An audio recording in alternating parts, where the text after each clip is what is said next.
I'm going to go out and come right back in. Okay. Okay. Give you a couple of minutes.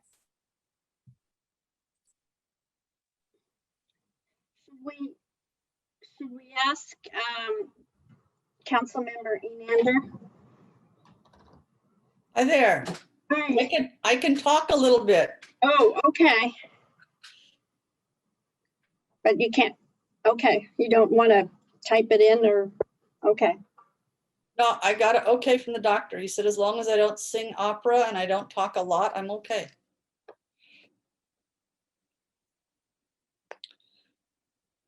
Was the opera singing a possibility? Was that, was that He's gonna going to happen? be singing opera about our climate action plan. That would be, I'm not saying anything.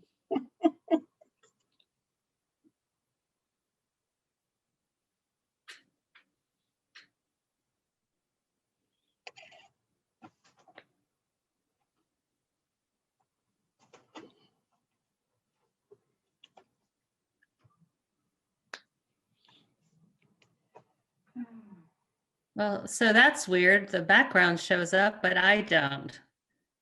That's bizarre.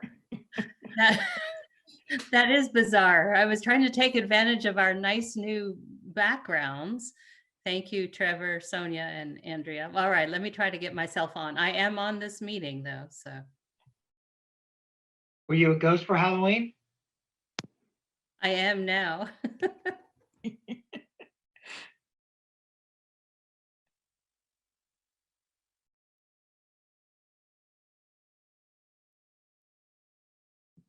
Are you still trying, Sally? Yeah, yes, I am. But I can hear, so I don't want you to hold up for me. Okay. So I am going to get started only because we have an hour for the CAP study session before we move to other meetings. So Andrea, are you ready? I'm sorry, yes. Okay.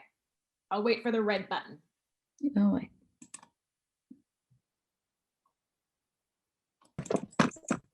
There we go. It's recording. Great, thank you. Good afternoon, everybody.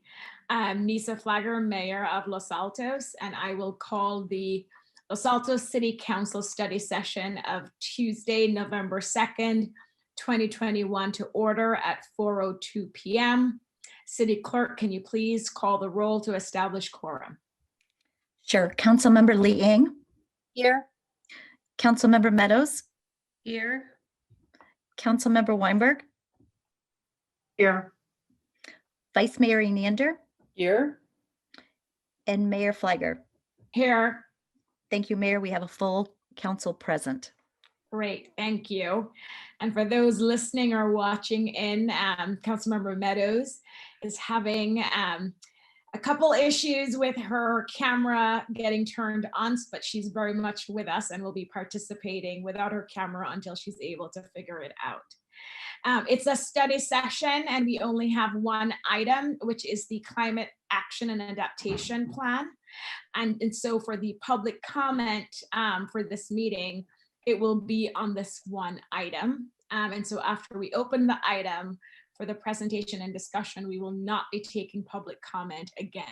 So if you would like to comment on the Climate Action Adaptation Plan, now is the time. City Clerk, do we have any members of the public who would like to comment on the agenda item? Yes, Madam Mayor, I have one member of the public, Roberta. Okay, let's give Roberta 3 minutes. Okay.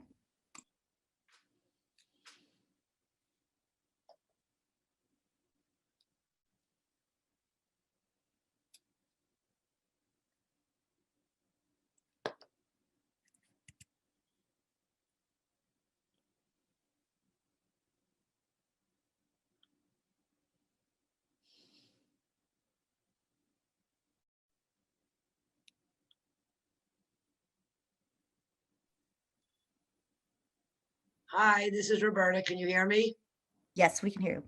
All right. So I am concerned about this climate action plan.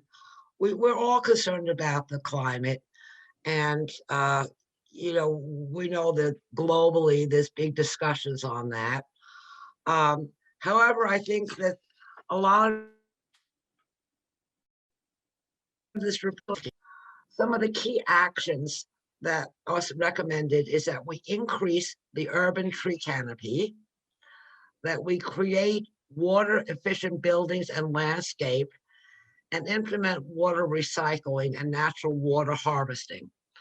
Last week, the City Council voted to, at the Packard Foundation's request, to tear down trees, to put in asphalt, which is not permeable, and not to use any kind of recycled water. So obviously, we take actions that are not in line with the goals that we're trying to achieve. I also read that they want to reduce the landfill, things that go into landfill by 95%. I don't know if this is magical thinking or we're going to use Elon Musk's shuttle and take the waste to the moon or try to put it someplace else. But these are really unrealistic goals that we're setting for ourselves. And I do not want us to set up to fail. Personally, I always turn off a light if I'm not in a room. I don't use my dishwasher unless it's full. I don't do laundry unless it all adds up. I have my gutters go underground so the water from my roof goes into my lawn and plants. And I do not know what to do at this point. I use LED light bulbs. When we had the drought, I carried back buckets of water for my shower. And, you know, if we had small goals that we'd have a lot of wanting to buy into what they can do to help. Instead, we're getting suggestions like the restaurants, which are using primarily, takeout now, that they shouldn't use plastic forks or one-time use items. Well, that's not a good idea, but not now. We don't want to hurt our restaurants now who are struggling anyway. So I hope that we go from aspirational to being able to do things that are actually practical and make sense and that the community can buy into. Thank you. Thanks, Roberta. Any other members of the public? City Clerk? No, there are no other members of the public wishing to speak. Thank you. So I will bring it back to council and actually turn it over to staff to present the plan. And I think Amiko, you're presenting. There you are. Thanks for being here. Thanks for joining. And I see we also have a couple members of the Environmental Commission here as well. So thanks to everyone who's joining. And with that, Amiko, I'll turn it over to you. Thank you so much. Let me just share my screen here. And I do have to turn this off. So I'm going to be sharing it for the entire each person's portion of this. So I just want to make sure that I don't get kicked out here. Okay, perfect. Thank you so much. So good afternoon, Madam Mayor, Vice Mayor, and esteemed council members. We thank you for this opportunity today to present the development of the Climate Action and Adaptation Plan up to this point, and check in with you, to obtain your feedback and direction. This plan is not final, and we are still working on many of the details. So we may not have all the answers today, but we will do our best. I'd like to begin by introducing you to the team presenting tonight. And so from the Environmental Commission Subcommittee are Commissioners Bruno Delagno, Rashina Humayun, and Don Whedon. From our consultant team, EcoShift Consulting, Ben Fordham is here tonight to assist with questions. Also part of the team, but not here tonight, are department leads and stakeholder groups. We included department and division leads and commission representatives to make sure that all areas of the city were involved in the development process, because this plan will require all departments' participation in order to be successful. The full list can be found in the staff report. The stakeholders were also invited to participate in various engagement opportunities, and their insight and feedback has been beneficial to shaping this plan. The full list is also in the staff report. So given the modest budget that we did have to work with, the consultant scope did not include outreach and engagement. And so we had to get creative to develop a plan without increasing the budget. And we're happy to report that we developed a plan that included a public community workshop for both the business community and the general community, 2 public surveys, 3 stakeholder focus groups, CAP webpage and dedicated email for public access and input, and monthly environmental commission meeting reports. In this next slide, I'm going to cover some of the results of that feedback. However, we do understand that this is not a full representation of the entire community. And then the full survey results can be found on the City CAP webpage, and the link No, is they can't be.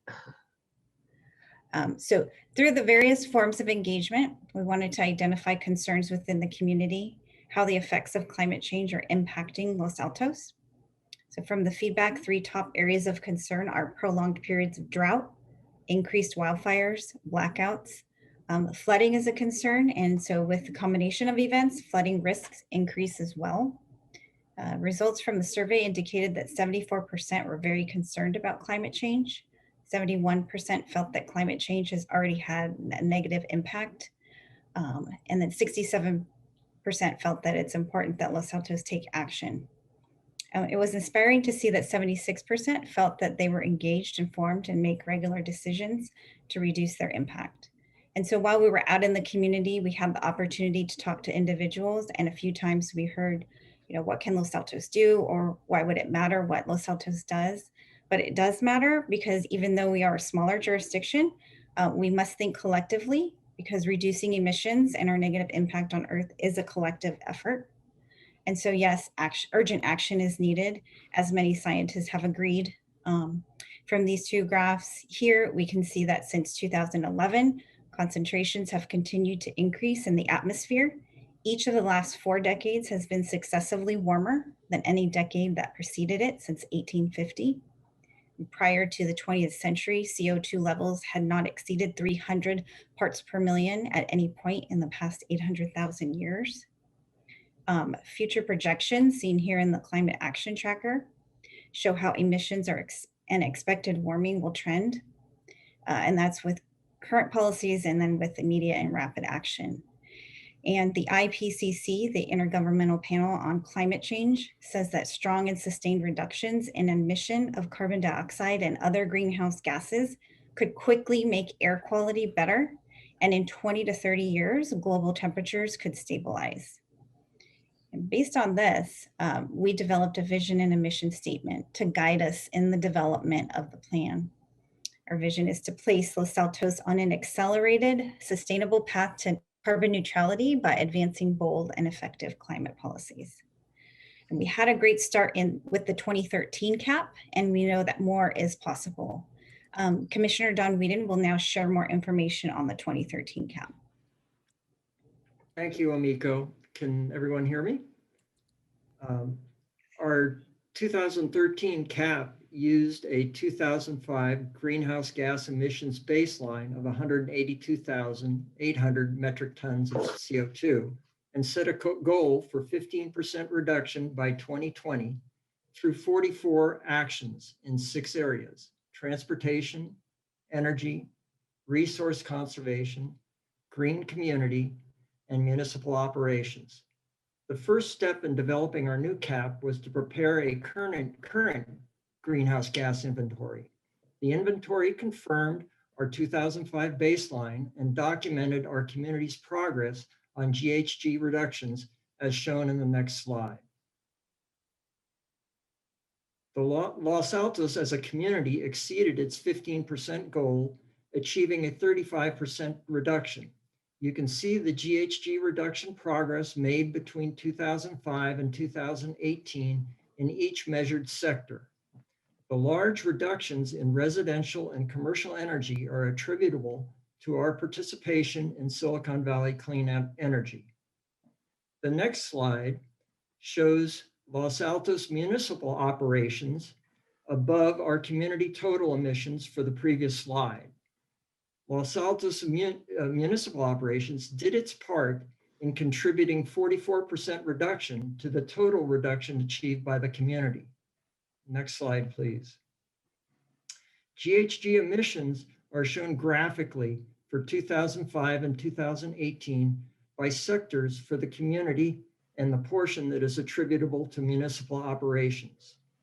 Note that of the 2018 community emissions, 60% are from transportation. If residential energy and commercial energy are added to transportation, that sum rises to 96% of our greenhouse gas emissions.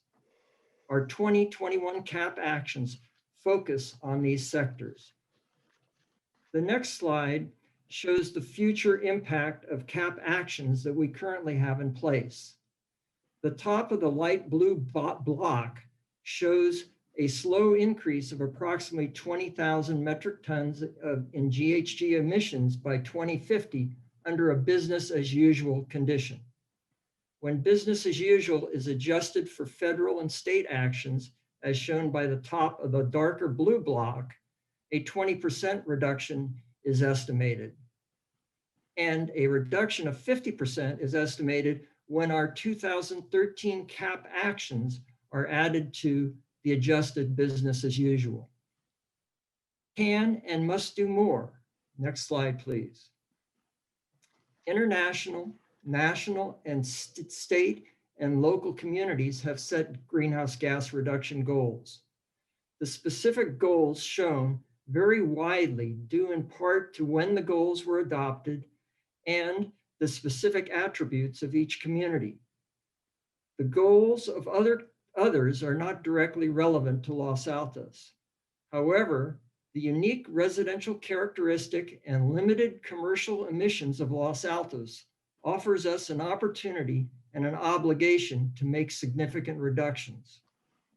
Therefore, we propose an 85% reduction in GHG emissions from 2005 levels by 2030 and carbon neutrality by 2035.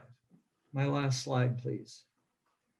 The slope of the dark green triangular block shows the 2021 CAP pathway to carbon neutrality. I now introduce Bruno and Rashina to present the mitigation and adaptation actions necessary to place Los Altos on this pathway. Thank you, Don. You can hear me well, I guess. Madam Mayor, Madam Vice Mayor, and Honorable Council members, it's a pleasure to be here and have a chance to review on behalf of the team our mitigation proposals. Next slide, please. Since we're still working on the details of this plan, I won't be specific about cost or GHG reduction for each action, but it's certainly something we will have fully developed in the final plan. We're actually working on it right now as we speak. We believe our goal, as Don has mentioned, to reach carbon neutrality by 2035 is reasonable and achievable, and will have significant benefits for the community as a whole. First, I would like to share with you the 5 mitigation sectors we focus on, 2 of which, as Don mentioned, represent 96% of total GHG emissions in Los Altos. That's transportation and energy.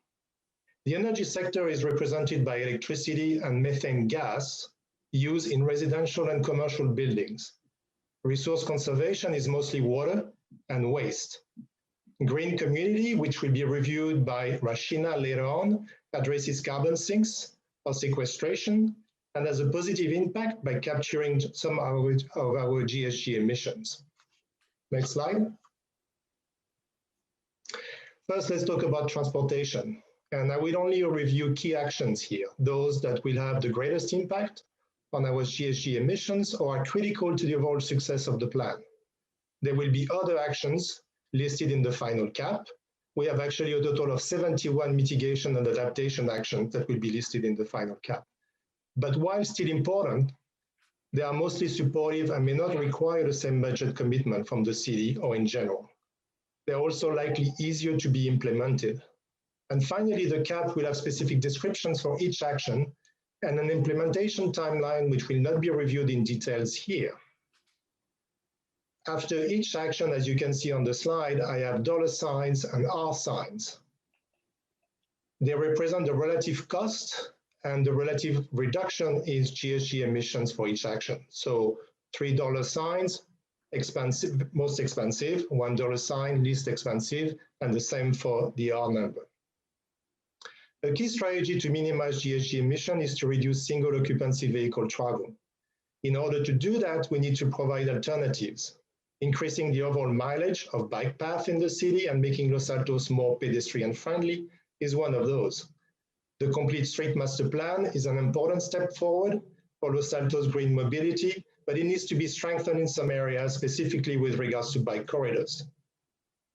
The cost may be high for that particular infrastructure implementation, but the GHG impact also will be very high, thanks to a significant reduction in VMT, or vehicle miles traveled. The downtown vision plan is also a good guide for how we can develop a greener and pedestrian-friendly downtown. But again, adjustments are also needed. We must learn from our successful open street program during COVID as well. Larger sidewalks, less traffic, outside dining, large walking and biking thoroughfares are options that will make downtown safer, livelier. We also need to reduce parking, specifically for gas cars, and have rules for maximum parking spaces, not minimum rules for parking spaces. We propose to add EV and handicap dedicated parking spaces, as well as drop-off zones. How we decide to grow the city will also have a significant impact on VMT. Any new development in Los Altos should be centered in areas where available transit options are available, like the El Camino corridor. Living near work for people working in Los Altos with new affordable housing is an avenue that also needs to be further developed.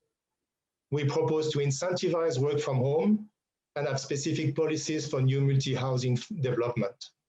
Other alternatives to single occupancy vehicle travel include developing shared mobility options, such as an EV shuttle, shared e-bikes and e-scooters, and working with VTA to electrify all buses running through Los Altos. Next slide. Another key strategy for transportation is to electrify our transportation systems so that SOV travel when needed can be done with zero-emission vehicles. We can accelerate EV adoption by increasing awareness and potentially incentives. An example of awareness would be to have a yearly EV fair with participation from local EV owners and local dealership at the community center. This can be combined with webinars and workshops on EV ownership. As discussed previously, having dedicated parking spaces in commercial areas will also be critical to make it easier to own and use an EV in Los Altos. We also need to strengthen requirements for level 2 charging in residential and commercial buildings and install a network of fast charging stations in key locations, such as downtown, Rancho Shopping Center, Loyola Corners, Foothill Crossing. These are also likely to attract non-residents to Los Altos, helping our businesses grow. Moving on to energy. Energy is the second most important sector we need to focus on. First, we need in the short term to increase energy efficiency in existing buildings in Los Altos. That can be done through audits, suggesting improvements for energy cost reductions. The city can facilitate those audits and make it easier for residents to upgrade their homes. There are significant incentives already available for home energy efficiency upgrades from other actors. While we have the benefit of receiving renewable energy from SVCE, increasing requirements for solar equipment and adding battery storage requirements will keep costs low for residents and businesses and increase our resilience as a community. It will also ensure that the energy we use is 100% renewable. In addition, we propose that the city adopt net zero building requirements for new constructions no later than 2030. Next slide, please. Beyond efficiency and 100% renewable energy, we must switch over time all existing buildings to all electric. There are two potential ways to do this. First, we need to extend the current program of having new buildings all electric to major remodels and ADUs. Second, we can accelerate fuel switching through direct and indirect incentives to have owners install electric appliances to replace all methane appliances with a focus on furnaces and water heaters. For example, SVC has a $2,000 incentives for heat pump water heaters. The city can have additional incentives too. For example, Redwood City has a $500 incentives for the installation of heat pump water heaters. And lastly, we propose to have a carbon emission permit for all users of methane gas, with proceeds going towards the incentives mentioned above. Now let's talk about resource conservation. Resource conservation is really about waste and how we consume. For waste, we would like to increase the landfill diversion rate to 95% by 2035, from about 85% today. That can be achieved by more composting and sorting, through education and a new contract with our waste disposal provider. Also eliminating single-use plastics in Los Altos through a new ordinance. We have a draft ordinance which was developed last year, but the decision was made to put it on hold because of COVID. And requiring deconstruction instead of demolition for new buildings. Regarding consumption, education about food choices, less meat, buying local and fresh rather than prepared and packaged, expanding the farmers market to make it a yearly market, and educating residents about responsible purchasing, reuse, and recycling are key actions to implement. Next slide. And my last slide about municipal operations. Having an objective to make all our municipal operations net zero by 2035 will demonstrate civic leadership and set an example for the community. Like for the city as a whole, the focus is on transportation and energy. First, over the next 3 years, we propose to do energy efficiency audits of all buildings and upgrade as appropriate, including switching gas appliances for electric appliances. Second, but before 2030, existing buildings as well as new buildings should have solar and battery storage. All new buildings as of 2022 should be built to net zero standards. And lastly, to save cost, ensure resilience and complete autonomy during power outage, Los Altos should make plans to develop a microgrid that would encompass all city buildings and facilities, and if possible, include our 2 fire stations. For transportation, any city vehicle that needs to be changed as of 2022 should be replaced by an EV, with the objective of having the city's fleet full electric by 2030. Lastly, we propose that the city develop a set of guidelines for its employees to encourage work from home when possible, incentivize the purchase of EVs, and set rules for sustainable business travel, including short local trips, and that by the end of 2022. And now Rashina will go over our adaptation plan and some cross-cutting measures. Thank you. Thanks, Bruno. While we must, can everyone hear me well? I tend to speak low, so please flag me if I do. While we must continue to do all we can to mitigate and prevent further climate change, we have already seen and will continue to see its effects. Our community needs to adapt and become more resilient. I will speak to the adaptation strategies proposed in the CAP, some of which also have the benefit of mitigating and reducing greenhouse gas emissions. These we will label as cross-cutting actions. Next slide, please. All right, so continuing where Bruno left off on municipal operations, the city must lead by example and incorporate the CAP and CAP awareness in everything we do.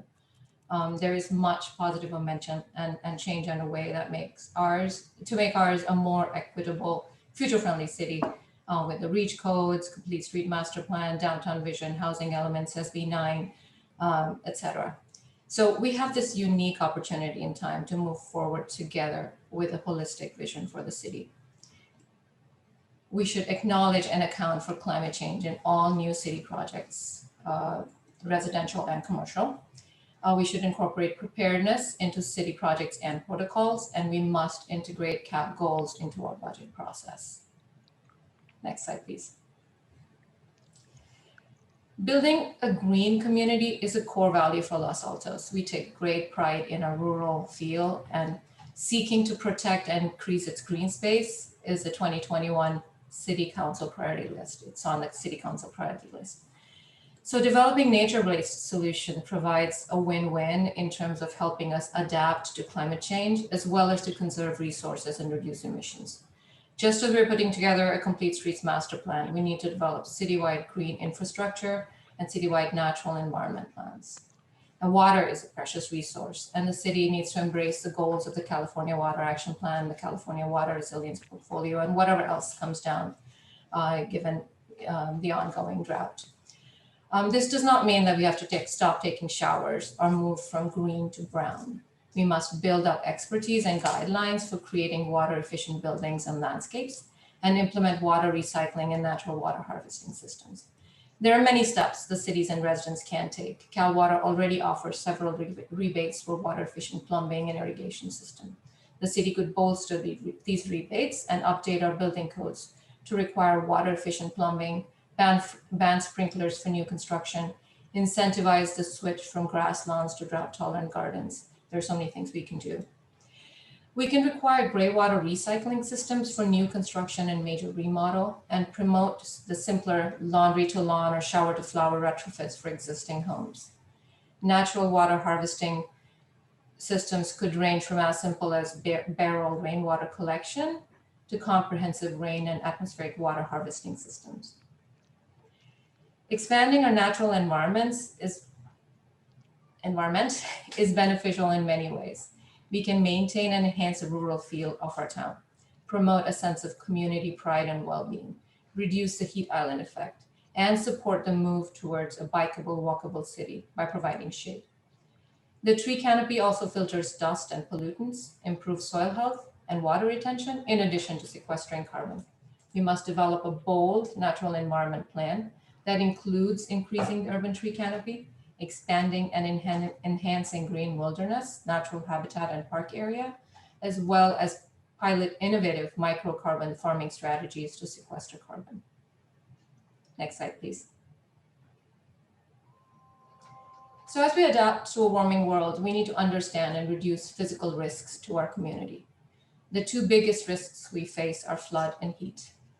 While we've been in an extended drought, we saw intense rainfall during the atmospheric river event a couple weeks ago. Studies have shown that we should expect more high-intensity rainfall events and need to prepare for the risk of flooding. We can do this by reducing stormwater runoff and managing floodplains. 4 creeks flow through our city on their way to the bay, and by restoring riparian ecosystems, we can manage that flow, prevent floods, and raise the water table. We can reduce heat risk by implementing passive cooling strategies like enacting high albedo reflectivity standards for roofs, ground level surfaces, and asphalt. Also, green or living roofs, shade trees, and awnings can provide alternate cooling strategies. Next slide, please. So even as we reduce risks, we need to prepare for extreme events. We need to integrate adaptation into the city's emergency preparedness and response. To ensure safety during extreme heat and unhealthy air events, the city should develop heat alerts and early warning systems for air quality. We need to also develop a heat management plan that would include heat safety protocols for outdoor workers and expand public hydration stations. In the event of unhealthy air events, we should be prepared to distribute N95 particulate masks and air filters to vulnerable populations. Next slide, please. Thank you. Building an intrinsically resilient community is the cornerstone of adaptation. We need to educate and protect the residents of Los Altos and establish resilience hubs that could shelter up to 10% of our population if need be. These resilience hubs should have energy storage, clean water, and emergency food and medical supplies, in addition to community space for children and pets. We should identify and upgrade existing buildings such as libraries, schools, community centers, and construct new facilities where needed. We need to protect vulnerable community members, including seniors, differently able folks, and low-income residents. And we should have a plan to engage, train, and protect caregivers as well. As a city, we should improve climate literacy and risk education and understanding. We should update our community emergency response procedures to include growing climate hazards. Another fun way to engage citizens would be also by launching a community climate action grant, where we could provide microfunding for citizen-driven local projects. This would bring the community together towards the goal of adaptation, resilience, and climate protection. Next slide, please. Thank you so much for your patience attention. This was a longish summary of the climate action plan that the Environmental Commission subcommittee has been working on this past year, together with our liaison officer, Emiko Enchera, and EcoShift Consulting. All of the actions and measures together, and then some, would contribute towards our salient goal of 85% reduction of greenhouse gas emissions from 2005 levels by 2030 and carbon neutrality by 2035. Council, you guided us at the beginning of the year to be a leader on environmental sustainability, and we hope we could be exactly that.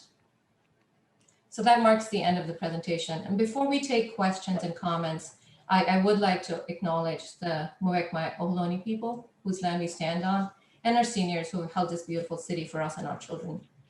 The entire community of Los Altos must now join hands together to protect the future for the generations to come. Thank you. Thank you all so much. Emiko, do you have anything else to add to close it out before we go to council questions? No, that was it. Rashina said it the best. No, well said, and great presentation. A lot of exciting things. And I know a lot of work went into this and a lot of meetings.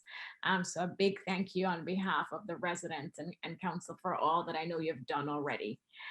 So council, as usual, I will go to you for questions because this is a study session. We'll also move to a discussion and giving feedback to the team. And I think that's what they're looking for from us. It's really our questions, input, any suggestions. They have brought this to our community in many different forms. And so now they're bringing it back to us as this is where we are today. What do you think? Any feedback, any suggestions before they continue to move towards finalization? So with that, let's see who has a hand up. Councilmember Meadows, who is our liaison, I think, to the Environmental Commission. Yes, thank you, Mayor. And I wanted to go first because I am the liaison, and also I wanted to use a virtual hand because you can't see my real one. So first of all, thank you so much to the commission. You've really honed that report from when I and others saw it just a few weeks ago. Excellent job. You took feedback, you talked about costs and impact of each of the items you mentioned, really pulled it together nicely. I'm impressed, and thank you so much for all the work. And Emiko, I know you help with that too. And of course the consultant was involved. So I have just a couple questions for now, because it's going to take some time to absorb all this. And of course you'll come up with the plan itself, which will be even more detailed in the presentation. But let me ask a question. So our last cap was 2013 through 2020. And you've shown data that by 2018, we had already significantly exceeded our goals. My question is more of a logistical one, but the time period we're measuring was through 2020. Are we going to have 2020 numbers, just out of curiosity?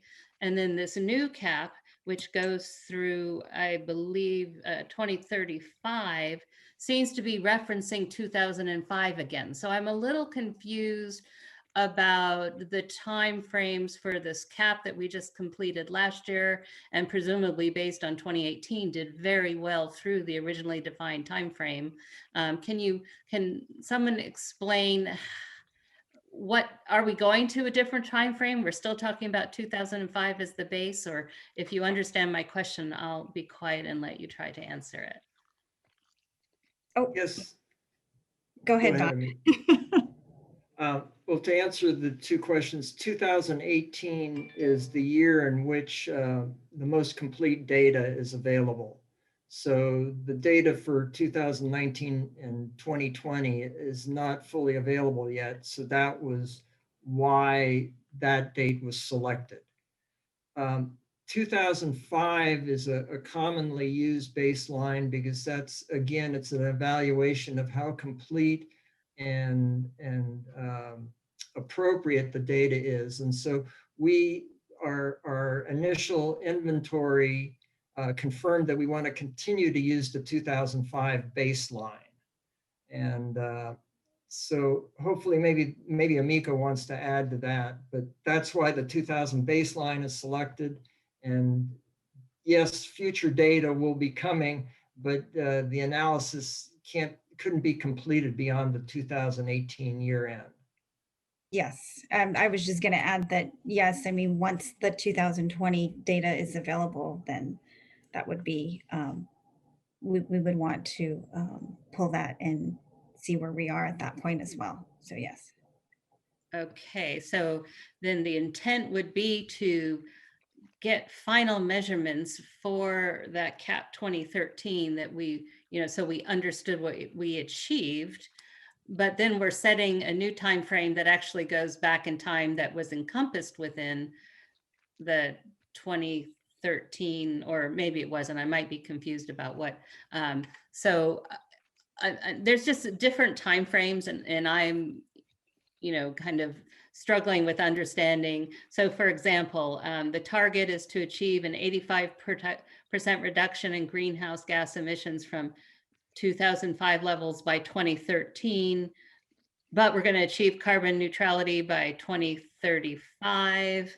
So, how does it all fit together? I'm just struggling if we're changing the sort of the ruler at which we measure all these different points. It sounds like it might be a little tricky, but maybe it's not. It's probably just me not following the rationale. There are a lot of, excuse me, there are a lot of dates. So it's not you, it can be confusing. And if I could call on Ben, he may be able to explain it a little clearer if he's serious. Hi everybody. Yeah, I could definitely take a stab at that. I know it can be a little bit confusing. So in terms of the baseline, 2005 is our baseline, and we want to keep that baseline as a point of comparison for future greenhouse gas inventories and CAP updates, so that the city can be continually measuring its progress against the same point in time. And in terms of the 2018 inventory year, Don and Amika are correct. That's the year that we had the best quality data for. Data collection can be challenging at times, and there's not always a complete data set. So that's the year of the most recent inventory, and then we forecast from there to 2020 based on the 2018 data. So hopefully that clears it up a little bit more, and if not, we could follow up with you via email. Okay. No, I would just like to add that 2020 and 2021 wouldn't be representative years, hopefully, for measuring these things as well. So I think another reason to stay with the 2018 data. Yeah, and I can add something also. I think sometimes you're gonna see measurements referencing 1990 as a base. We use 2005 because that's one of the other points that we measure against our emissions, the reduction of our emissions, and that's the one that we use for the CAP 13 also. So it made a lot of sense to use the same reference point. And I'd like to add something else also, which is when we say 85% reduction compared to 2005, it's actually only about 50% reduction compared to 2018. And we reduced our emission from 2013 to 2018 by 35%. So we believe the plan that we have in front of you is very achievable and very reasonable. Yeah. Thank you. That's very helpful and really good to understand. Just a couple other really quick things. So one of the points in the report mentions that we want to support transit-oriented development and 10% of population living in high-density areas by 2035. Do we know what that percentage is now? I didn't know the number. 5%, less than 5% of our population? I think we have that number. I don't know if Ben has it. Do you remember, Ben, the number? I asked you that, I think, not long time ago. Right. And you don't need to give me the answer now, but. I'll double check. I think that we're using kind of a base assumption about just the population divided by the square footage. I'll double check, but I think we're using just kind of a simple assumption right now based on All right, thank you. city's population. And then one other thing I saw key actions in energy was to implement a carbon emission permit fee on methane gas usage. So I'm assuming that you'll explain what that looks like and what it is intended to achieve in the report, because I didn't see any mention of there and it sounded intriguing. Yeah, and I think that's something we've discussed internally. I think we clearly would need a lot more legal input around that. But the idea here is to implement some kind of a fee on use of methane gas. And that fee can be very small. It could be $50. It could vary according to the size of the house. It can vary according to the consumption of gas consumption in the house. There are many factors that will need to be discussed and assessed before we can implement something like that. But the principal idea behind it is to try to somewhat remove the incentive of using gas by having that fee, and also use the funds to be able to incentivize people to switch from a gas appliance to an electrical, a heat pump, an electrical appliance. And that would be funding that would not go into the general fund, obviously funding that would be set aside for us to incentivize people to make a push towards a greener house. Okay, thank you. Very good. And just, I'm basically done, but I just want to point out that since we really blew away the 2013 cap in terms of achievement, we should celebrate that. And so I would suggest that certainly needs to be part of it moving forward, but let's also recognize the achievement now in some way. Thank you all. Very good job. Thank you, Councilmember Meadows. And I think the state, because I was going to ask, so Bruno, thanks for answering about the 1990 levels, because I think that's what the state measures against. So that was very helpful. Councilmember Weinberg. Thank you, Mayor. And thank you very much to the Environmental Commission and all those who presented just now. I was at the presentation in front of the commission several weeks ago, and I see the presentation has really changed a lot. There was a lot of constructive feedback that was incorporated. Thank you very much for listening to that and really giving it what I think is a very good presentation overall. I know that time is short, so I'll limit myself to just 3 or 4 questions. My first question is sort of one looking back retroactively. In looking back at our first climate action plan, what is it that really worked well and what didn't work well? And what lessons did we learn that were incorporated into the plan coming up?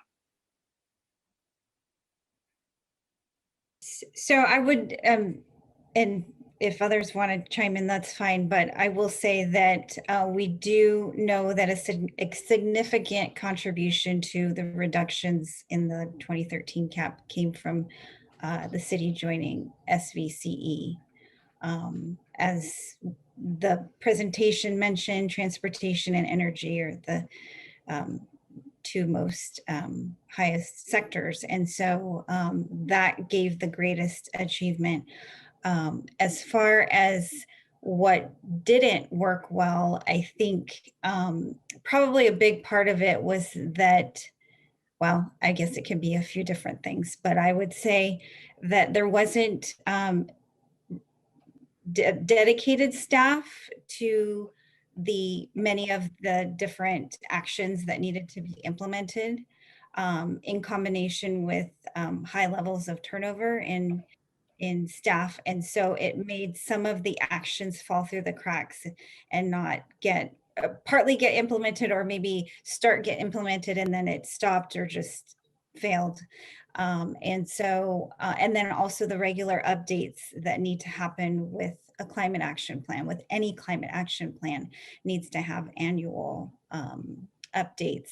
And so that would be doing the GHG emission data inventory, and then also assessing where you are on your actions and making sure that you know where you need to put more time and budget into. And so we do have a plan going forward, obviously, now, because we could see where improvements needed to be made with the process of that 2013 cap.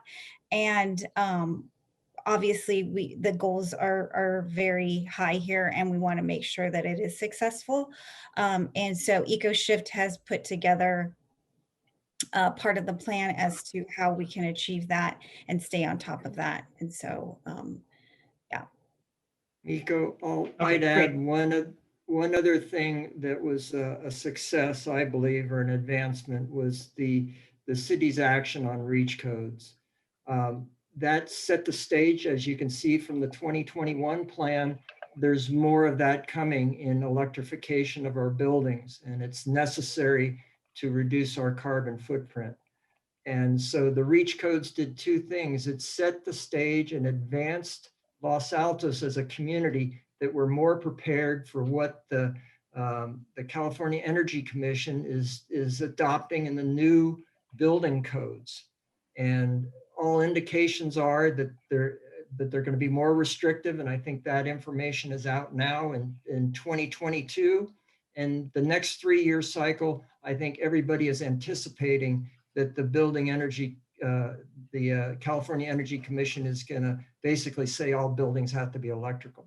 So what I'm saying is the REACH codes is also part of the success in that it's preparing the community for these changes. Okay, thank you. Thank you very much. Do we have an idea yet when a draft plan is going to be available for the community and council to see? We are actively working on that as we speak. So hopefully within a month or sooner. Great. Okay, my last question is a very specific question. One of the key actions that was proposed is the implementation of a carbon emission permit fee. Could someone explain to me, please, exactly what that is? What is it that's being permitted? What money it's going to generate, where the money is going to go, and what specifically the behavior is that's trying to be affected by that? I think I partially answered that question since Councilwoman Sally Meadows had asked a similar question. I think right now, it's not something very specific in the plan. That's something that is something that needs to be worked out. We need legal input. We need to figure out exactly how to best do it. Right now, it's designed as a carbon emission permit. So the idea is to disincentivize people to use natural gas, even though the fee would probably be minimal, actually. Pede, could you please go on mute? Next month, I think I'll bring the shape and I'll show you. Pede, can you go on mute, please? Members of the public, thank you. Continue, Bruno. Sorry. Yeah, so even though the fee would probably be minimal and could be based on the size of the house, could be based on the use of natural gas in that particular residential or commercial building. And I think the funds would not go into the general fund. Obviously, it would be set aside for us to use or for the city to use to incentivize people to switch appliances, to go from a gas appliance to an electrical appliance, for example. It could be used for other actions that we have in the plan, depending on what the city and the city council wants to do with that money, but that's kind of the way we were thinking about it. So I will just add to that I think part of your question also asked what we hope to achieve in terms of thinking of the people. And I think by labeling carbon as a pollutant, and I think we're thinking of we're proposing to call it a carbon pollution fee.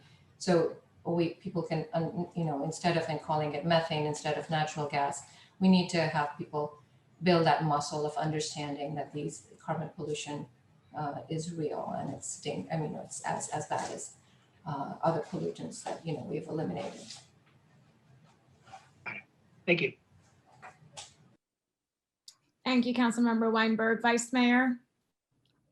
Thank you, and thank you to the commission. I know that this is a commission that does an awful lot of individual work to make things happen with the support of Amico, but you guys just, I know you do a huge amount. I would rather pose some questions or make some comments and not expect your responses now because of the time constraints. So I'm just going to run through these really quickly. I would like to understand how the goal of 10% of people in high density housing necessarily results in reduced greenhouse gases. There seems to be a variety of opinions out there about whether that really de facto happens.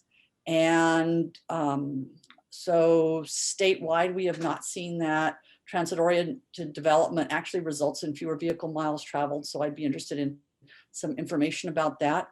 Also, we know that our RHNA numbers anticipate that over the course of the next 8 years from 2023, that we would have an increase of 18% in housing units and the associated population.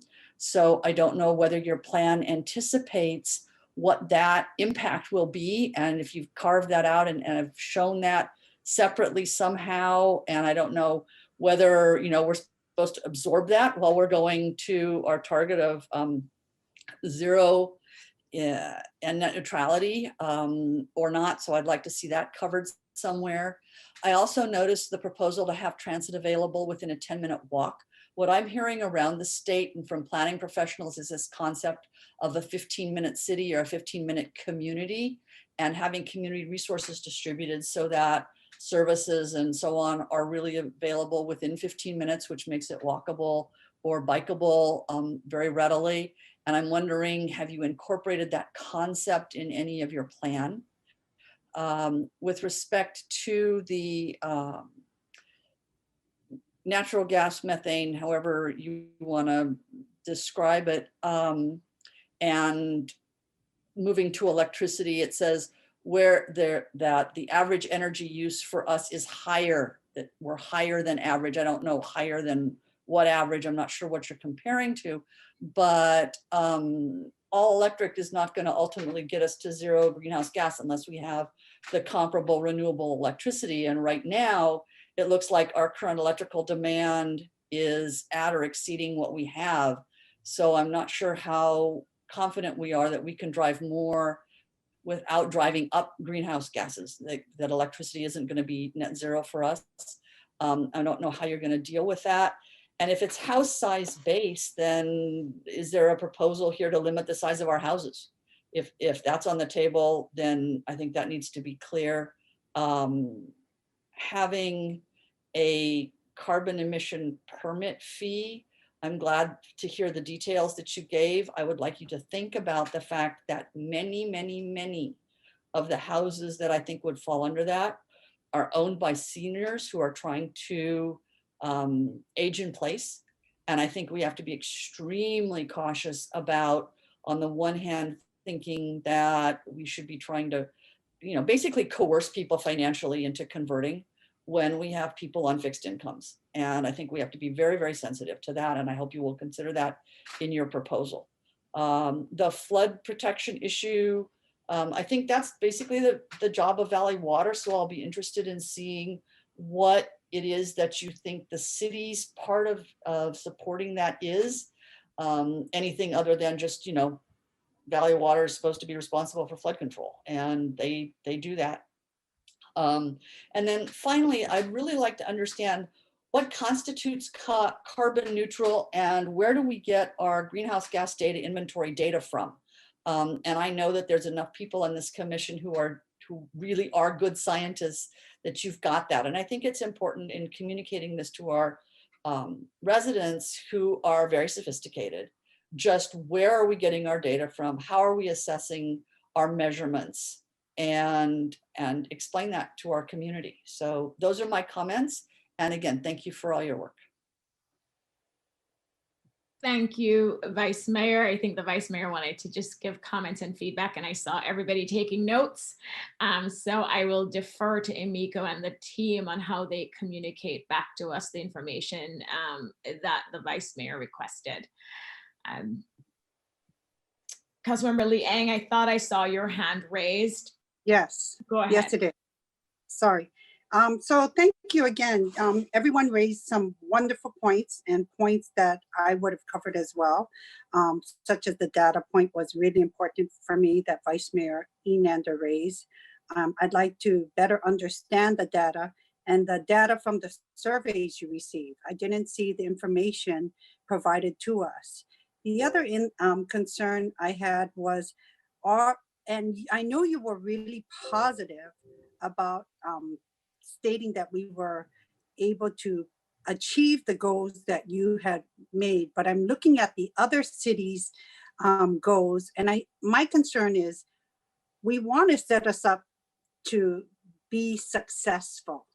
And so I am kind of concerned with the goal that you provided for Los Altos to achieve, which is always good to set a high goal, but I also want to make sure that we're successful in doing so.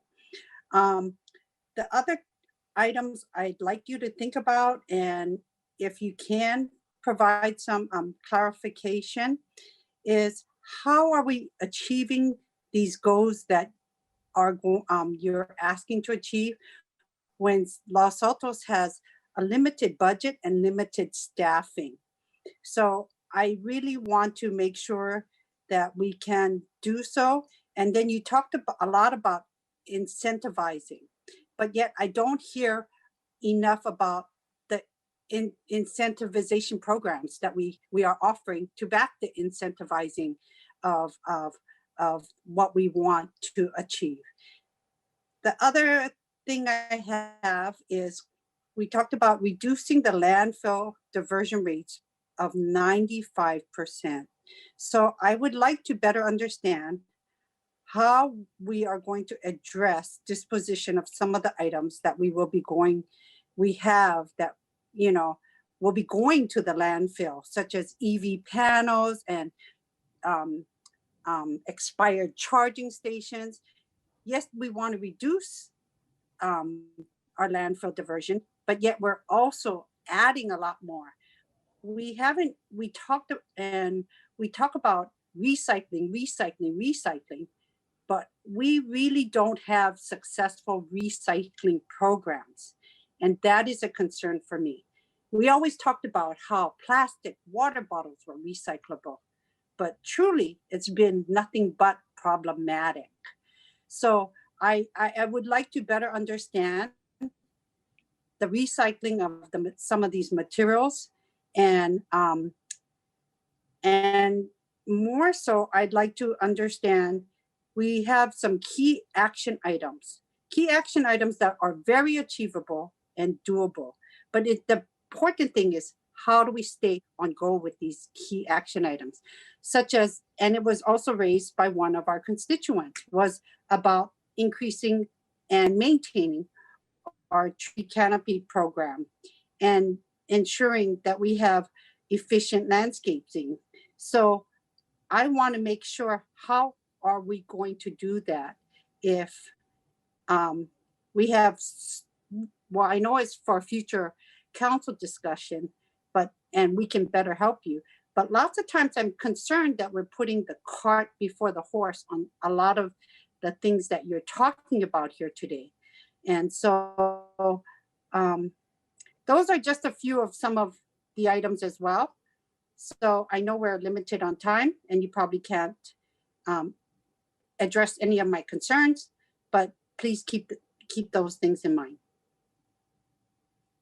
Thank you. And one more thing is, like we are saying, that a lot of these things are wonderful, but I think we have to be mindful as to when we implement some of these things, because right now we are still in a COVID environment. So we probably won't be achieving a lot until we get past COVID, and we have to be very conscious about any adverse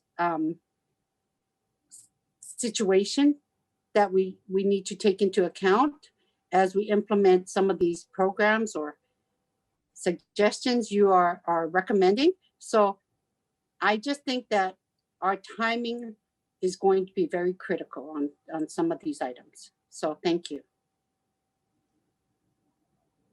Thank you, Councilmember Lee Eng. And, you know, I expect and I know either I or some future will work with staff in scheduling a follow-up session to look at the draft plan. So this is really just feedback. I'll quickly go through some of the things on my list in light of the time. But again, thank you so much. I do want to echo what Don Whedon said. As someone who serves on the Silicon Valley Clean Energy Board, I think the REACH codes really had a huge impact and contributed greatly to our accomplishments. And I think that's something we should look to as an example going forward as we build out ORCAP. To that point, I will say, you know, as you develop the plan, I think what would be very helpful, and we're talking about this at SBCE as well, is really to have specific things as a city or as residents we can do. Because similar to the REACH codes where we basically put together the packet to make it easier for the cityers to be able to adopt it, that works really well when there's specific things that as a team or through SBCE or another group, we can say, you know, this is what you can do. Here's the packet. You just need to maybe tailor it to your city and then move forward with adoption. So as you develop the plan, I think it's very important to make sure there's specific steps we can take and how we take them. And also maybe have some low-hanging fruits, like things we can actually implement easily and how we do it. I do want to echo the sentiment about incentives. I think it's very important to have incentives for our residents.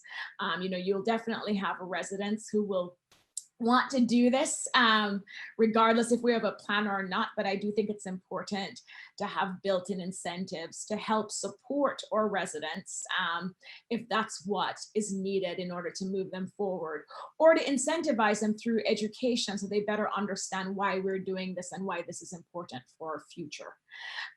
Another thing I have on my list is just the priority order. There is a lot that I know goes into this plan. And so again, if in the plan, there's a way for you to indicate, you know, a recommended priority order, I think that would be helpful as well. Because there's a lot and there's a lot we can do, but knowing our community and our limitations, I think that would be very helpful.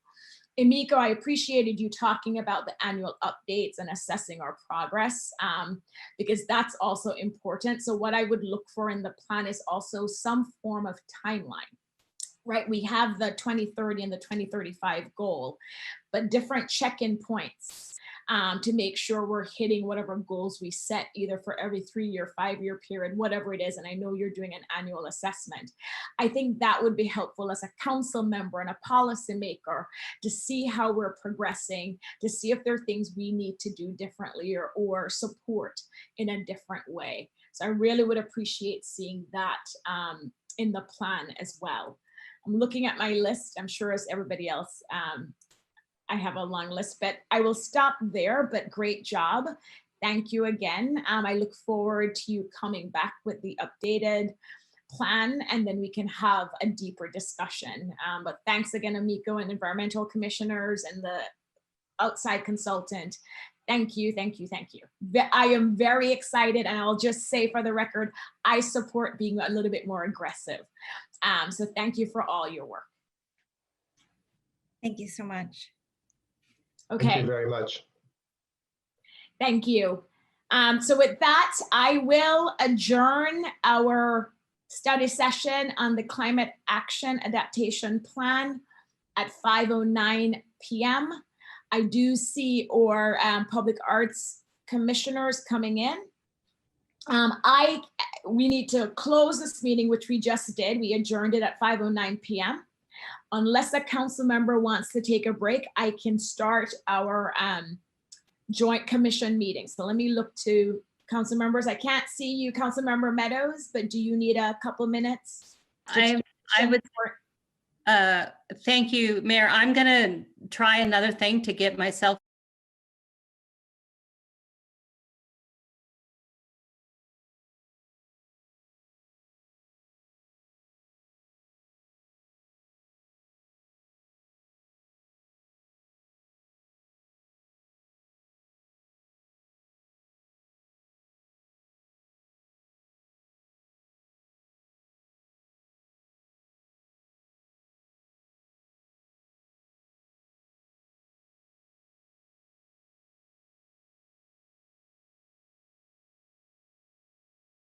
different commissions listed on the agenda of Tuesday, November 2nd, 2021 to order at 5:10 p.m. And so with that, City Clerk, can you please call the roll and establish quorum? Yes, I will. Thank you. Councilmember Lee Ing, Here. Councilmember Meadows, Here. Councilmember Weinberg, Here. Vice Mayor Enander, Here. and Mayor Fliger. Here. Thank you. All 5 council members are present. Thank you.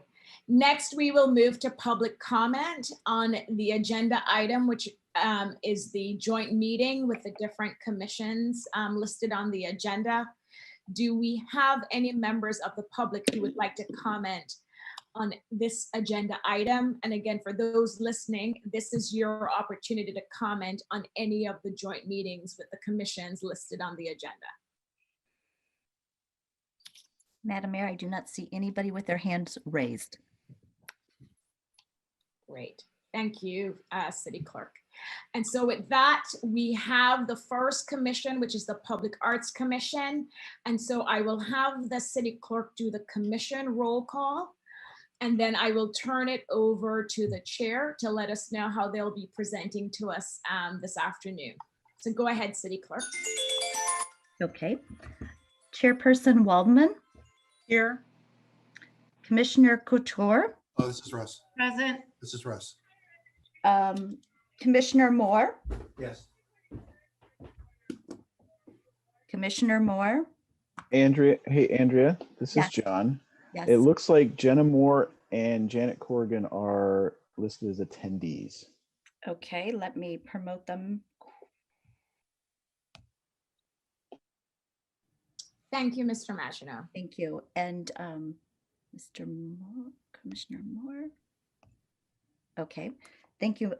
Thank you, John. And I'm going to give them a second. I'm going to move on to Commissioner King. Here. Commissioner Corrigan. I believe she is also as a.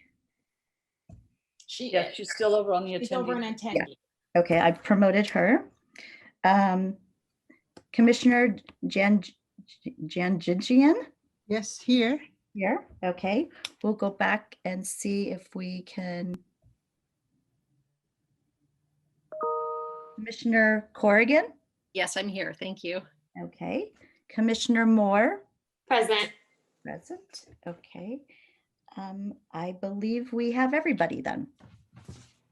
All Excellent. public arts commissioners are present. Wonderful. Welcome, Public Arts Commissioners. And so I know there are a lot of new commissioners on this commission, but normally we turn it over to the chair. We defer to how you want to present the information to council, and then we'll have questions and discussion. So this is Monica Waldman, the chair. I just want to mention, I'm trying to get my video to work and it says that it's been disabled by the host. So we will work on that, Monica. Okay. Did you hear that, City Clerk? Oh, there we go. Okay. Okay, there we go. There, now you get to see my happy, shiny face.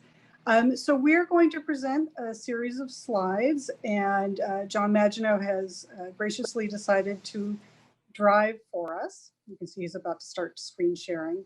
And we'll go through some slides, and we are the Arts Commission, so we wanted to have pretty artful slides, and then we'll go to questions. So to start off, I want to say thank you for allowing us to present, and happy early evening. I guess it's still afternoon or evening. And this is the 2021 Los Altos City Council and Public Arts Commission joint session. And I started off with a photo of our most recent sculpture being installed by Crane, and it was quite the achievement and quite the view. So I hope everyone enjoys the new sculpture in front of our lovely community center. John, could you go to the next slide, please? Nope, did I lose John? There we go. So just to review the purpose of public art, it engages civic dialogue and community. It attracts attention and economic benefit, connects artists with communities, and it enhances public appreciation of art. And here's a photo of Dancing Man back at the community center. Next slide, please. Oh, did I lose John? Oh, John. There we go. It's showing as advanced on my computer. Oh, that's okay. And from our public arts guidelines, we have a piece of information. It says data strongly indicates that cities with an active and dynamic cultural scene are more attractive to individuals and businesses. Next slide, please.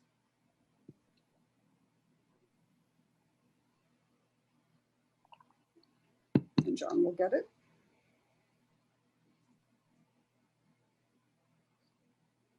So tonight's agenda includes introducing the commission, and as our mayor had mentioned, we have a number of new commissioners. We're going to review the mission of the Public Arts Commission, go over the 2021 work plan overview, what we've done in the last year, and then proposed work plan projects for next year, 2021 to 2022. Next slide.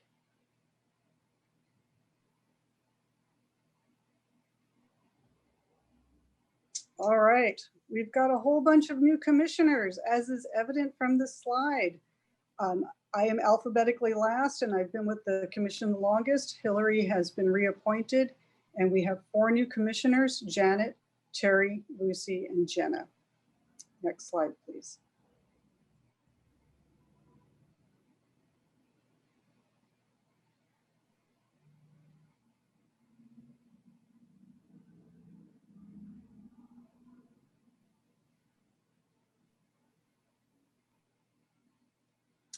Okay, what is the purpose again of public art? It engages, it attracts, it connects, and it enhances. The mission of the Public Arts Commission, just to review, is to advise the City Council on incorporating public art that improves the aesthetic quality of public spaces and makes the city of Los Altos a unique and vibrant community. And we have a photo of Morgan Burka painting inside of the community center. Next slide, please.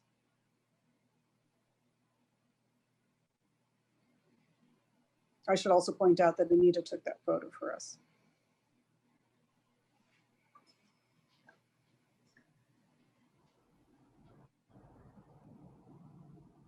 I'm not sure why it's taking such a long time to advance. It's advancing very quickly on my screen. Okay, well. We'll enjoy watching Morgan paint her mural.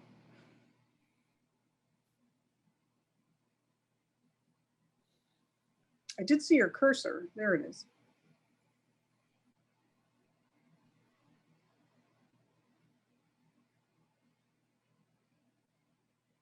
Oh.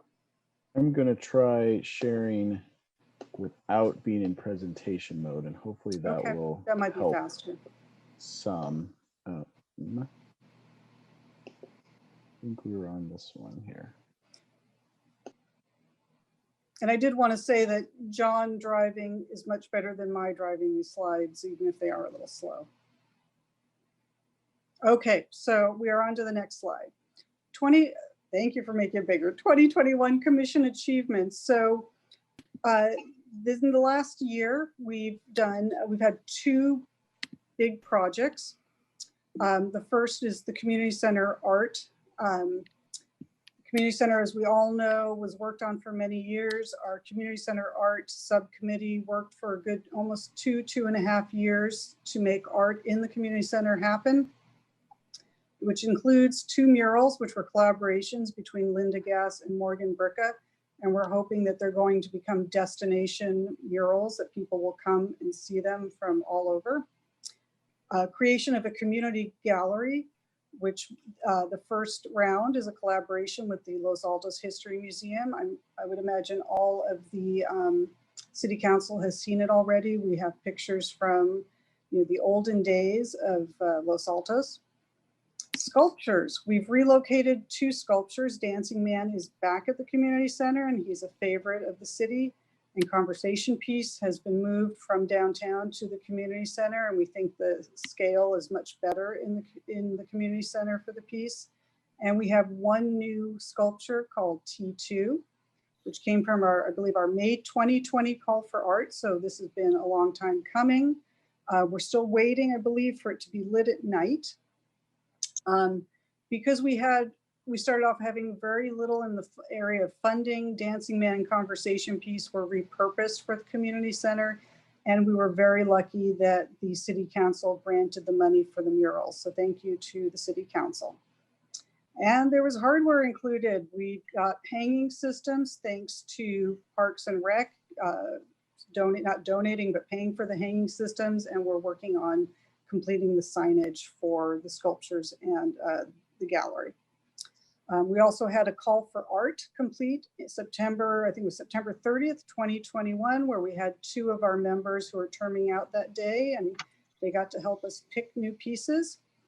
We got to use for the first time an industry standard call for art tool, which is a national database. So we got to have a larger breadth for call. Sorry? Oh, okay. So we had a larger pool of respondents and a larger pool of possible artists. We got 40 artists submitting more than 170 works of art that we went through. And we are hopeful that we're going to have 10 to 12 new sculptures that we're going to select for the city. We've also rebranded our loan program and we're calling it now Art Without Walls. We do have some sculptures that are either about to have their 2-year loan period end or are way past that. And some of those will be replaced hopefully with some of the new pieces. Next slide, please.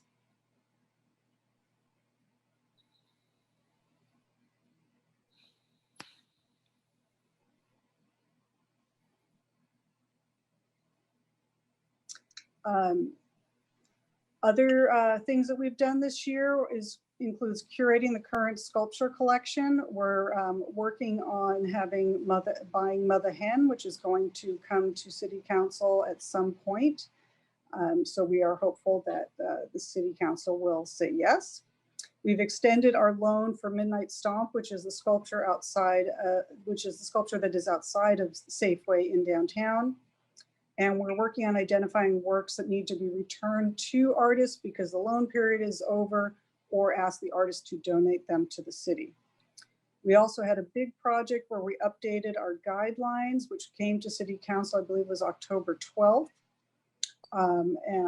which included working on partnerships with other organizations, paperwork for that, and also a pilot program for a grant program for underfunded either artists or art groups for $1,000 stipend or grant.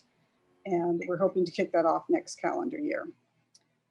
We also had a small number of community involved art programs, and with COVID, it made it a little hard to do, but we did have Painting the Pandemic, which was earlier in the year outside of Linden Tree. And we did a bear chalk art project that helped support the Rotary Bear Show. We also had a Spotlight on Art column in the Los Altos Town Crier. We had 3 articles in the last year. And we have a photo here of 3 commissioners working diligently, putting up the gallery in the community center. Thanks to Anita for the photo. Next slide, please.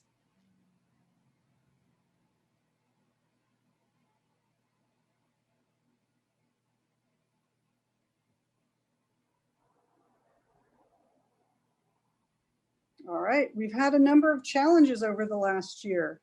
I think Mother Hen shows you what the challenge is. You can see Mother Hen is kind of pushed off into the corner and the tables keep hitting poor Mother Hen. So Mother Hen will probably need to be moved pretty soon. Challenges include COVID. Everybody's had issues with COVID. The community center opening was pushed back, as we all know. And it's very hard to even have any kind of events. Most of them were somewhat hands-off, like drop your picture off for Painting the Pandemic and we'll put it on the wall or the window for you. We were short commissioner staffed. We had several commissioners resign, one in February, one in June, and one in October. So we've had a very small, lean and mean team working on public art for the city. We also are reorganizing the commission. We had 2 people term out end of September, And we have 4 new commissioners, and that's not necessarily really a challenge other than, you know, they're full of energy and they've got good ideas, and, you know, I'm looking forward to working with them, but it just is a little challenging when you have a whole bunch of new people, and especially when, you know, you can't really meet in real life. So that's a challenge for us. We've had multiple city liaisons, 3 since February. John is our liaison right now, and we're happy to have him. But each time you get a new city staff liaison, there's a learning curve for both the commission and the staff person. And budget, we didn't really have any budget to work with until June when we got our 1% for art funding. So, you know, we pulled rabbits out of our hat, so to speak. Next slide, please.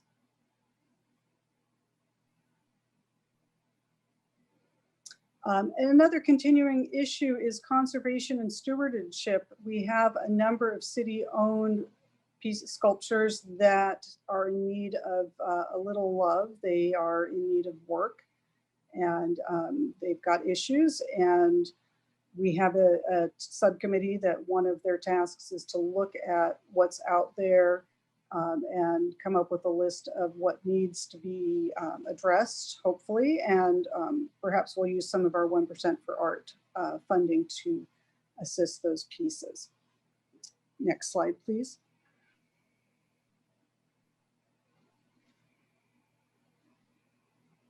Okay, let's go on into the new stuff. We've got some plans. We finally have our funding, and we do have some plans.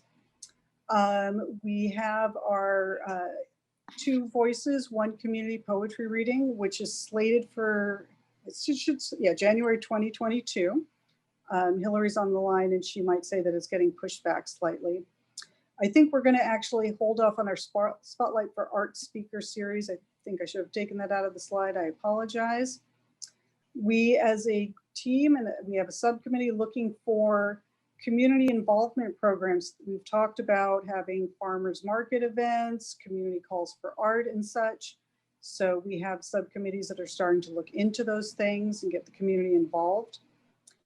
We would like to establish a community arts council to engage, coordinate, and work with other Los Altos based art groups. We've noticed that murals are popping up all over the place in downtown from other organizations, and you know, any art is good art if it's, as long as it's, you know, within community guidelines. But we'd like to know if we could collaborate with other groups and what they're up to, and tell them what we're up to.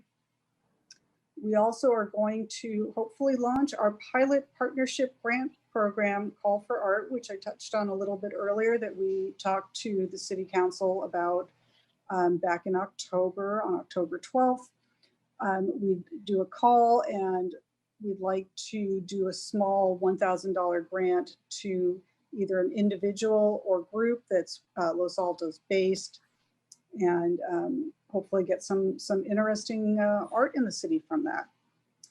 We'd like to work with the city's public relations in order to increase community involvement and knowledge about art in the city. And we'd also like to ensure that the Public Arts Commission website is up to date, which it currently is not, and maybe create an interactive art map, which a lot of cities do for people coming into the city looking for art. Next slide, please. Okay. During the next year, we would like to complete 2 calls for a community art gallery in the community center, and we are working on getting that going. We need to install permanent art signage at the community center, and we're working with Parks and Rec to do that. Working with Linda Gass, who was who created the mural, or the designs for the murals in the community center, to create a mural docent video. Create a community gallery, and we're thinking about creating a community gallery in the remodeled council chamber, so that our city council can enjoy some art while they're governing our city. And we'd also like to investigate creating a community gallery in the South Los Altos Senior Center, and maybe doing some outreach to the seniors and finding out what they would like to see. Next slide, please. I forgot to mention, these are part of our work goal plans as well. We'd like to establish Los Altos as a destination for experiencing public art. So this would be expanding our art footprint. We would like to place the sculptures from our 2021 call for art, create a walking and bike tour of all the art in our city. We've talked about this for years, and maybe work with other teams such as Greentown to make a bike tour. Explore the possibility of installing some gateway art, which is part of the downtown visioning plan. Maybe that's a long-term goal, but we'd like to look into that. Looking at South Los Altos sites for public art placement. I know South Los Altos, we haven't gotten a lot of public art there, and it tends to concentrate in downtown, and we'd like to see it spread out. We'd like to relocate some of our existing loaned and owned pieces, maybe do a call for art next year, and perhaps develop an art for sale program. Other cities have programs where sculptors lend their pieces, and the city doesn't take a cut, but they're known as being for sale. So the city benefits by having the artwork, and hopefully the artist benefits through a sale. And then we'll go to the final part of the display here. I think everyone uses from the Public Arts Commission, whoever presents the City Council presents the slide questions. This is from, John can remind me, it's about 10 years ago with the SF MoMA shut down when they were remodeling, and they did a big art show in downtown Los Altos. They had this piece. And then we go on to questions. Wonderful. Thank you, Chair Waldman and the rest of the commission. And I love how our Vice Mayor was the photographer for some of those pictures. So I will just start off by saying thank you for all the work you've done this past year. It speaks for itself. I love the programs and the plans you have for this coming year. On the one hand, I'm thinking there's a lot here. It's going to require a lot of resources. It's very ambitious. But I also know the commission I'm talking to, and know full well that they're determined and willing to make the time, even with the new commissioners who were just appointed. So that's my reaction to this presentation. Very impressive, great work. Thank you for all the work you did for the community center opening and continue to do. That's my feedback and comment. I am going to go to Councilmember Weinberg, then Councilmember Meadows, then Councilmember Liang. I will always add with the council liaison for each of the commissions. And so again, council members, questions, comments, feedback, lots of thanks. And so with that, I will go to Councilmember Weinberg. Thank you, Mayor, and thank you, members of the commission. That was a wonderful presentation, and you have accomplished an awful lot, especially with all the challenges that you faced over the past year. I guess the only real question I want to ask at this point is, what do you need from the council to be able to achieve your goals for the next year? More money, more, no, I'm sorry. I'm just kidding. We've had some issues in the past with previous councils that we would come with a proposal. We'd like to put a mural here. We'd like to put a sculpture here. And we'd get feedback from the previous councils. Well, if it was green, or if it was red, or if it was this, or if it was that, maybe we'd say yes. So I would hope that the city council will approach things that we would like to do with an open mind, and not. I mean, it's a good question, and not as micromanagey as. Can it be red? Can it be green? Can it be bigger? Can it be smaller? Because a lot of times, unless we're commissioning an actual piece, the piece is exactly what it is, or the mural is planned a certain way, and it's hard to tell an artist, you need to do this, you need to do that, as long as it's fitting within our guidelines. Well said, Chair Waldman. Councilmember Meadows.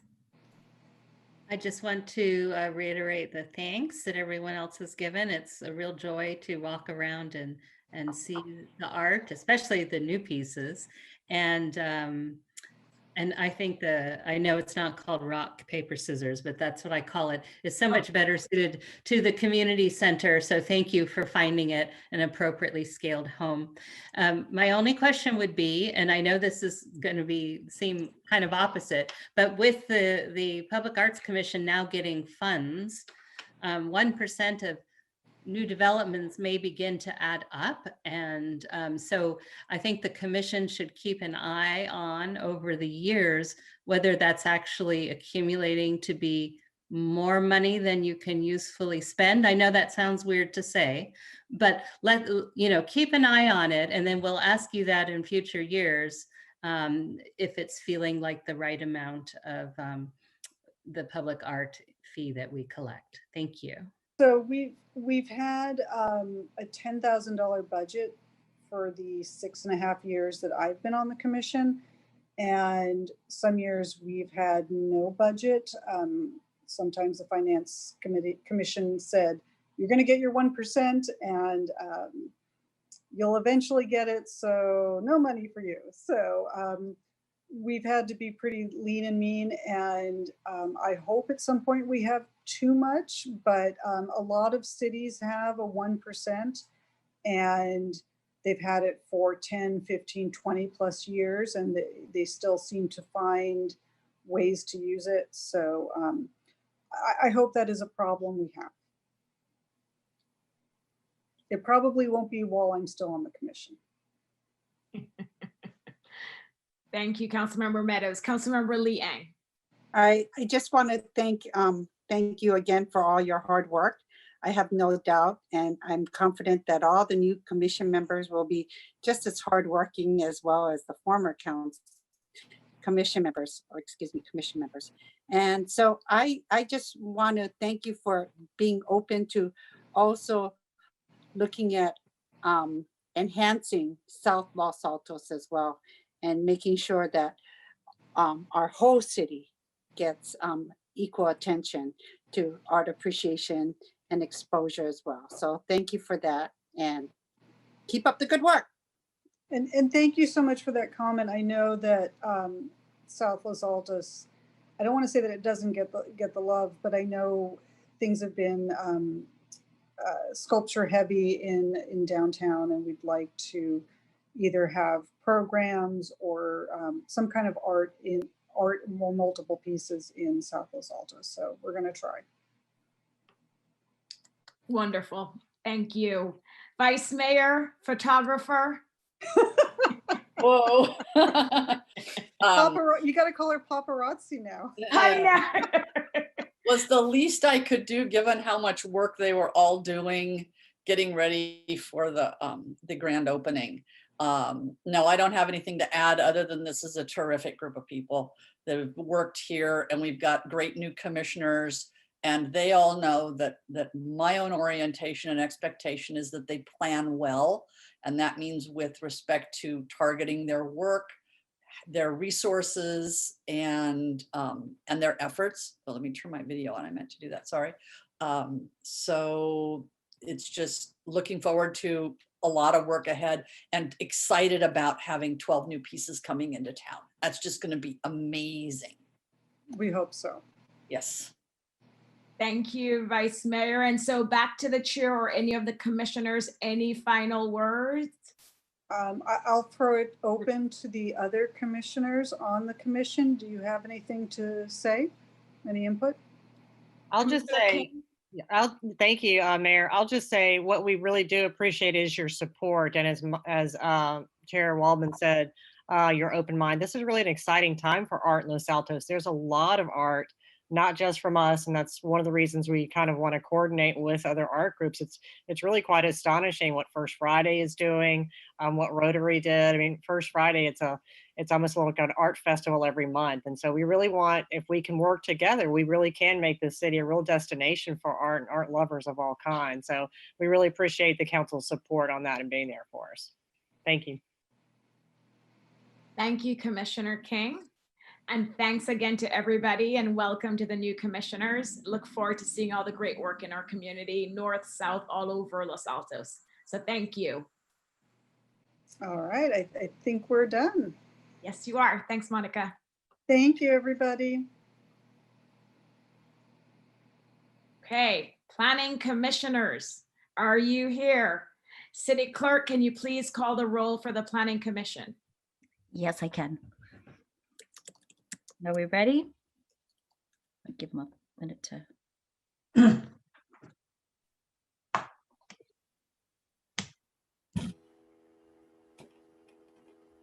Commissioners, do you want to turn on your mics and your camera, please? And I'm going to go ahead and take roll. Chairperson Bodnar. Present. Commissioner Ahi. Here. Commissioner Steinle. Here. Commissioner Merrick. Commissioner Doran.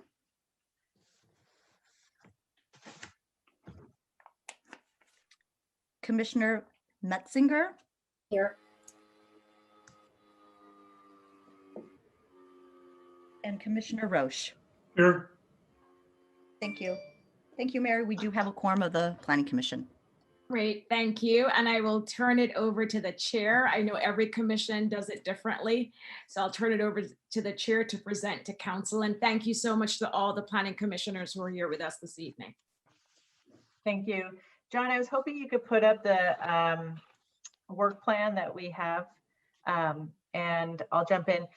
So with our limited time, we last met in February to go over what we were working on. And since everything that we work on rolls uphill to you, you know the vast majority of the items that we've been working on, from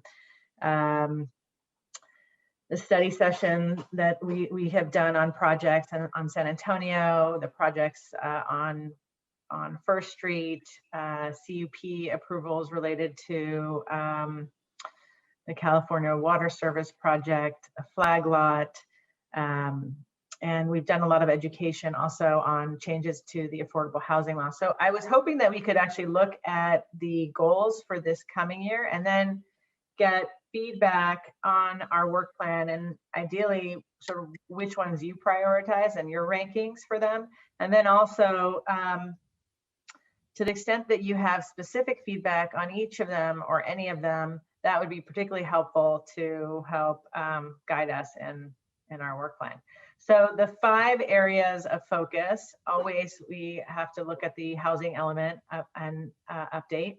And we have the intention of forming a subcommittee of no more than 3 to work with staff on that housing element update and make specific recommendations. We would like to review the downtown vision again and identify any opportunities to advance its recommendations. We'd like to consider revisiting the parking standards and see if there are opportunities that can increase the supply of parking throughout the city. There are a lot of recommendations in that, and there are some low-hanging fruit, and then there's some more complicated issues. And to the extent that you have thoughts on any that we should approach, that would be helpful. And then one of the other goals is to evaluate 999 Fremont, its zoning and general plan designations, and develop a set of recommendations on potential use of the site that could be presented for consideration, obviously working with staff, but really interested in hearing if that's something that is a priority. And then what we usually do and what we are always doing, which is examining zoning code and the planning process and just identifying where there are opportunities to make improvements. I would open it up to any of my fellow commissioners also to if they have anything they want to add to that, but I would be interested in having a conversation with us, all of us, about where you see your priorities and where we should focus more of our attention. Thank you, Chair. And I'm trying to see if any of the other commissioners want to jump in now. I will start with Councilmember Weinberg, then go to Meadows, Vice Mayor, then I will jump in, and then we will end with your Planning Commission liaison, Councilmember Liang. But I appreciate how the Planning Commission has framed this discussion for us council members, where they're proposing 5 goals, and they would love our feedback, thoughts on these goals, or any questions we may have related to these goals, or anything that the Planning Commission worked on this past year. So with that, I will start with Councilmember Weinberg. Thank you, Mayor, and thank you, Chair Bodnar, for the presentation. We see what you're doing because, as you said, so many of your projects roll uphill to us. In looking at your work plan, I like the priorities that I see here, especially a review of the downtown vision recommendations. I'm really glad to see that you have that as a goal. One of my big concerns is that the vision has been thrown into a desk drawer somewhere and will not see the light of day. And I do think that in order to enact some of the good ideas in the downtown vision, we are going to have to revisit our parking standards. So I appreciate that being there as well. Well, one thing that I would hope that the Planning Commission will look at very carefully when it comes to our zoning codes are the new form-based objective standards that the city's adopted. I mean, as of course, you know, a lot of work went into that. It's a sort of a new way of doing things. And I think we're going to see form-based codes being adopted for more and more types of projects over the years for various reasons. So if you would sort of keep track of what you see is working in the form-based codes and what are the opportunities to improve them, what are some things we should be concerned about because we're getting results we don't like, I think that's a really important task that the commission can perform. Other than that, I'll ask you the question that I'm asking all the commissions, which is, what do you want from council that will help you achieve your goals? I mean, I think we always benefit from having council articulate to us, you know, their where your priorities are. I mean, I appreciate hearing that those 3 areas, and I agree with you on the zoning code in particular. Like our intention when we worked through it and hashed it out in such detail wasn't that we were going to set it and forget it, but rather that we would keep going back to it and that we wouldn't that we would learn from it. And I'm sure there will be things that we learn immediately and hope to, you know, make tweaks. Do any of my fellow commissioners have any other suggestions? Yeah, if I could go real quick. I just think that for a couple of the items, I think they're pretty self-explanatory, especially like the housing element, because we're probably going to spend a lot of time with you and the consultants. But something like 999 Fremont or the last item, just looking at the process as a whole, I think it would really benefit from a study session or just something on the calendar where we can really just look at kind of the macro of everything and look at the entire process as a whole. Like with 999 Fremont, just looking at what the goals are for that site and looking at the specific plan and not getting into the discussion about what should go there necessarily, just kind of stepping back. So those things I think would benefit from just having an initial meeting. But yeah, those are just my thoughts.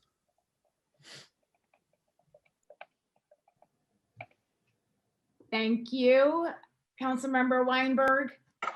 Councilmember Meadows. Thank you, and good to see the planning commissioners, and thanks for all the work you do. So I think this starts out at least in the order that I would recommend. I mean, housing element is a priority for all of us, and we actually have very little time before we have to get our draft. So active involvement and even a leadership role in helping us as we roll that process out with the consultant is important.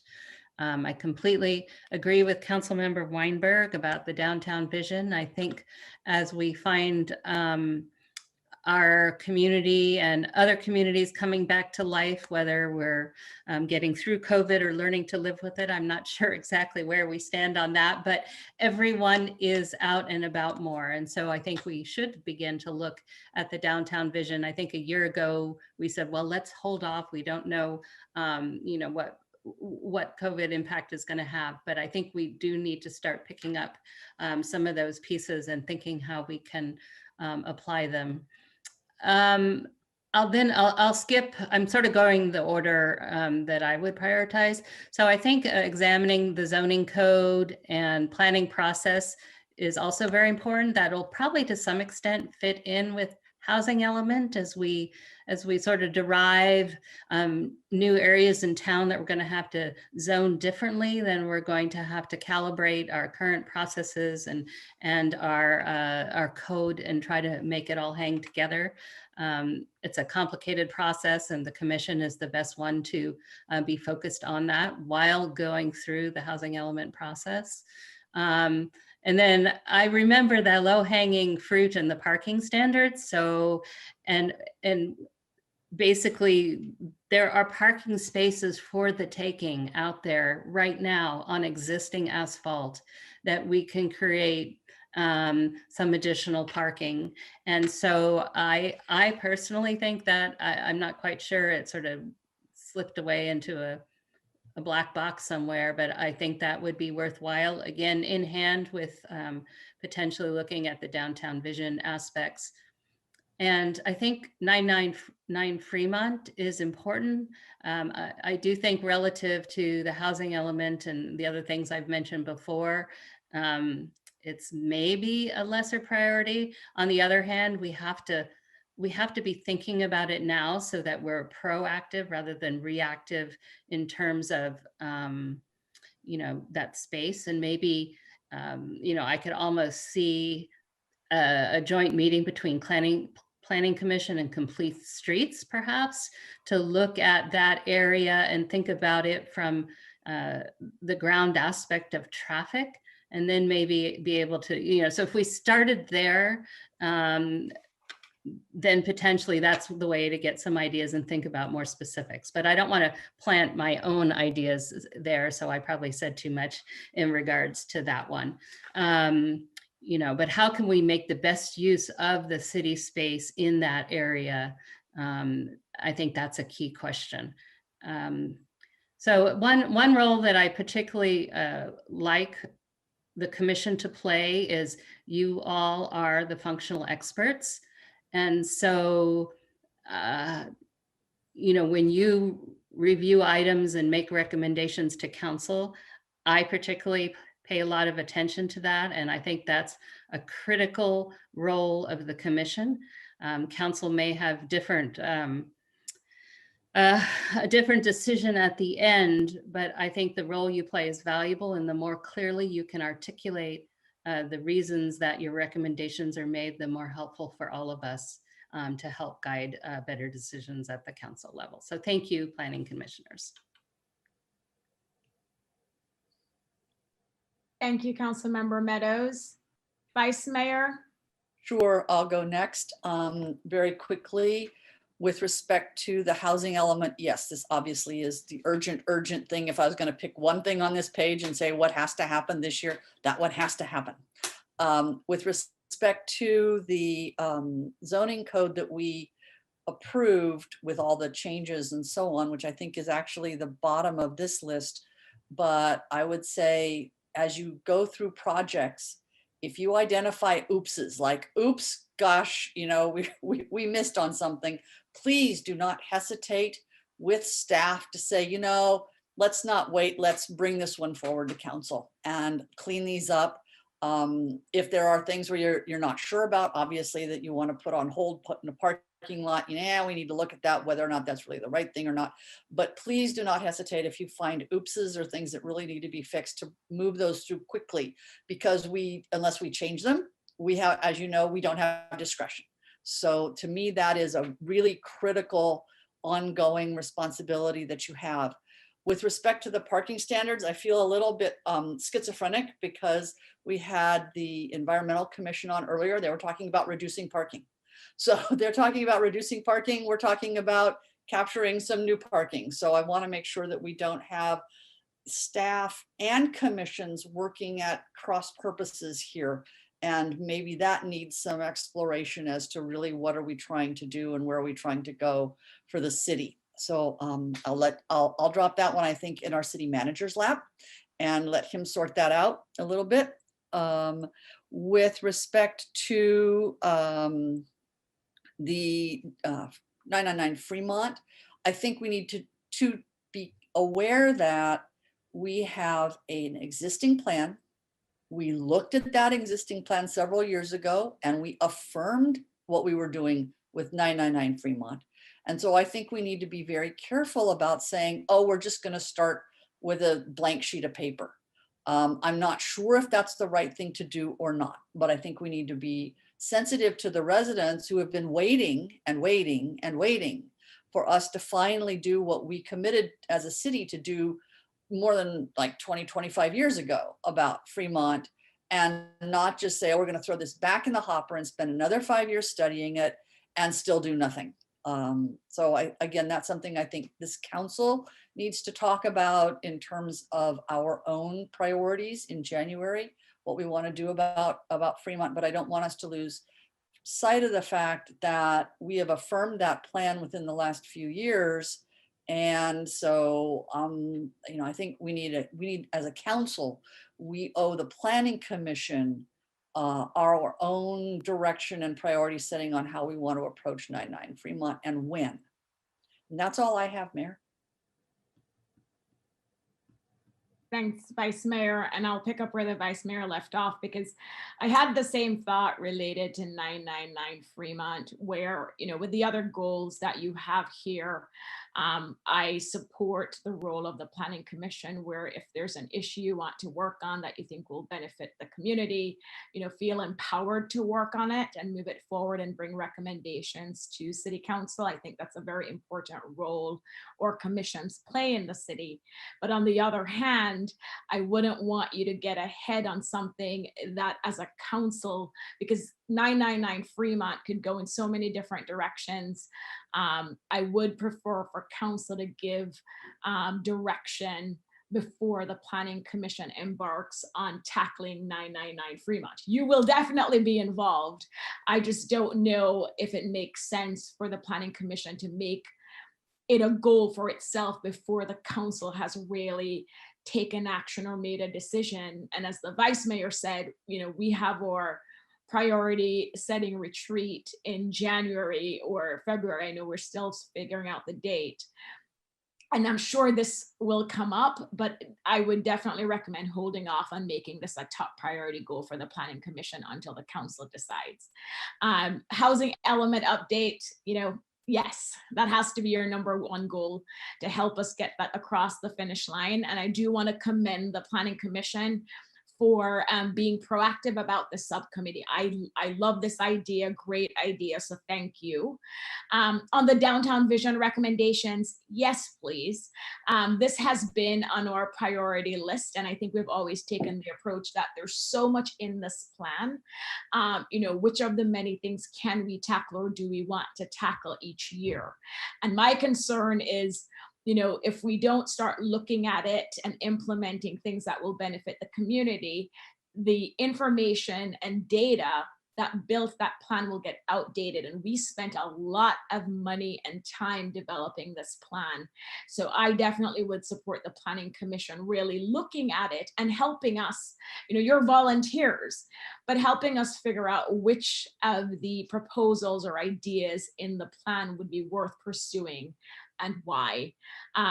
I support revisiting the parking standards. I am not shy about talking about needing to find parking solutions for downtown. And so if this is something the Planning Commission wants to tackle, I support it as well.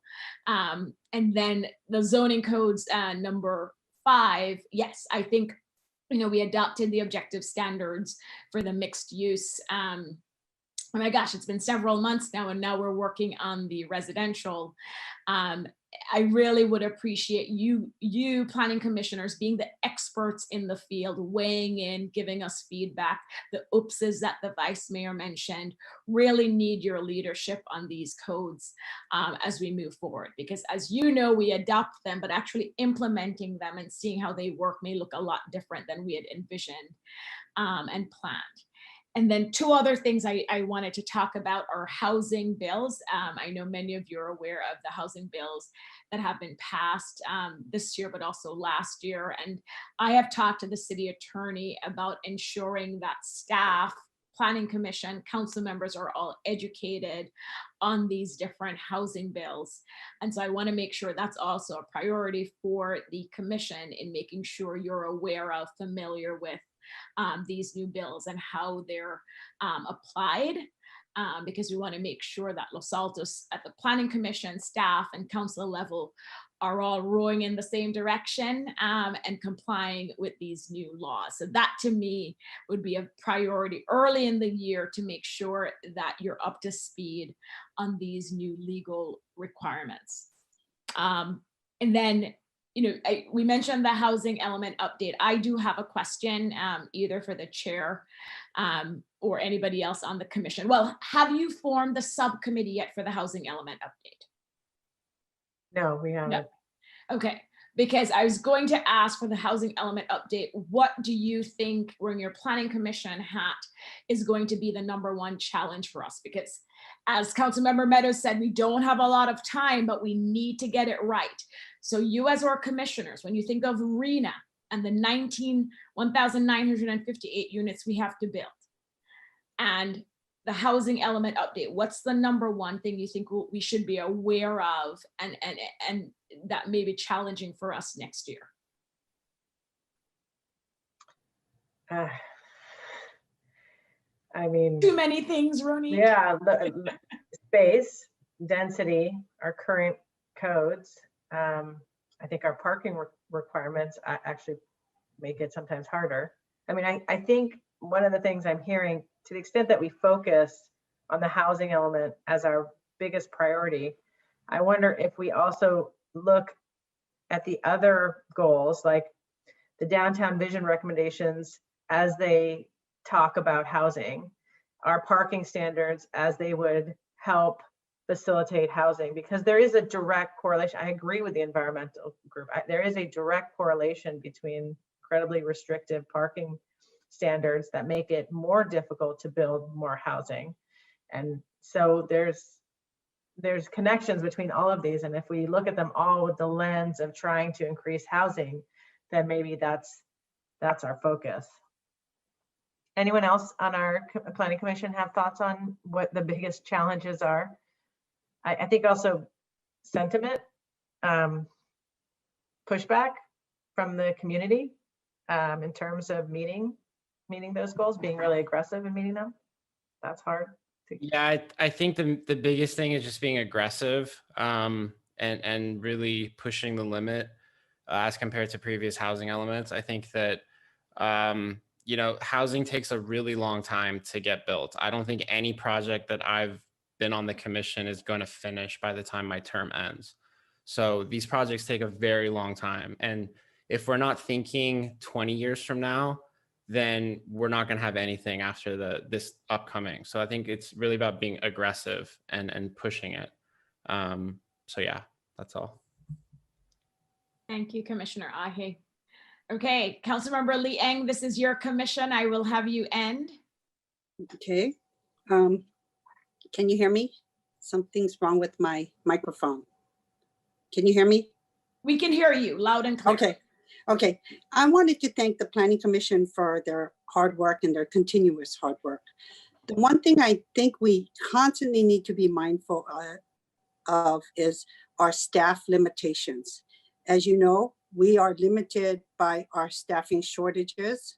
And I think it's important to have goals, but we have to have goals that, you know, are going to be,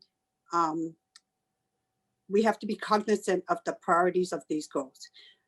So for me, I definitely feel that examining the zoning code and the planning process is continuous. It's not a date. It's something that we should always focus on and should always be continuous, because having clear zoning codes and processes really help the public, the residents, the developers, and it prevents litigation. So I think that is definitely number one. Housing element, yes, that's a high priority. And going back to the zoning codes, there are a lot of zoning codes that we still need to examine. And we have always said we need to clean up, but we haven't gone back to clean up. So let me give you an example. One of my examples is we had some issues where a lot of people are building large tree houses now. And so on top of these large tree houses, we really need to clean up our codes on these, so we can make sure that the neighbors are respectful of one another, and it doesn't, it can keep, nice, cohesive neighborly relationships among the residents. So, I mean, I want us to really focus, because a lot of these things have timelines. We went through our objective standards. We said there are things we need to revisit. I want to make sure that we get to do that and clean that up. We still haven't done that. So as we continue to proceed, there are things we really need to clean up and give clear direction on what needs to be addressed on our objective standards. In addition, as we address SB 9, we're going to have to clean up our objective standards on that. So once again, we really need clear direction to help ensure that our planning commission can stay on target, stay focused, and continue to support our council as needed. So one more thing, I'd like to understand when we will be able to have the either a study session to come back to really work on what other items we'd like the planning commission to work on for as we look at our objective standards. Thank you. Thanks, Councilmember Lee Eng. And when Commissioner he had suggested the study session, I made a note of that. So that will definitely go on our plan. Thank you. Thanks, Councilmember Lee Eng. Commissioners, Chair, I give you the final word. Any last comments or questions for us? No, thank you. That was helpful. And I, took notes on where the priorities are. And I think we've got it, the direction that we need. Thank you. Anyone else from my commission have anything that they want to say? Sorry, I just had one more thing. I think that the last item, I think that a big part of it is what you guys were mentioning with the zoning codes.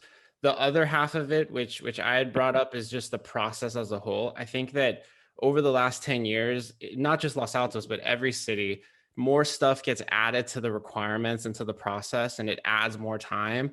And so it was really just about seeing if there's a way where planning staff can identify these bottlenecks and see if there's a way to trim down the time, whether it's a few months or more.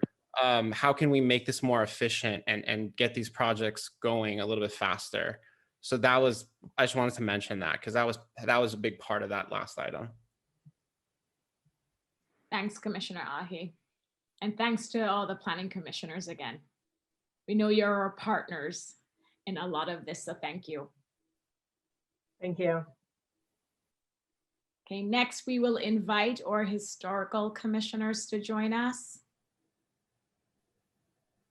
And City Clerk, can you please call the roll to establish quorum for the Historical Commission? Yes, I can. I'm going to give them a minute to sign on. I think we have a call-in commissioner. So I'm going to start. So I have Chair Bartlett. I see Chair Bartlett, you're on mute. I'm here. Okay, we see you. Okay, Commissioner Moore. Present. Great. Commissioner Page. Here. Great. Commissioner Horn? Here. Commissioner Lang? Commissioner Trapnell? Here. Nomi, I think you need to go on mute. Oh, okay. And Commissioner Zalko now.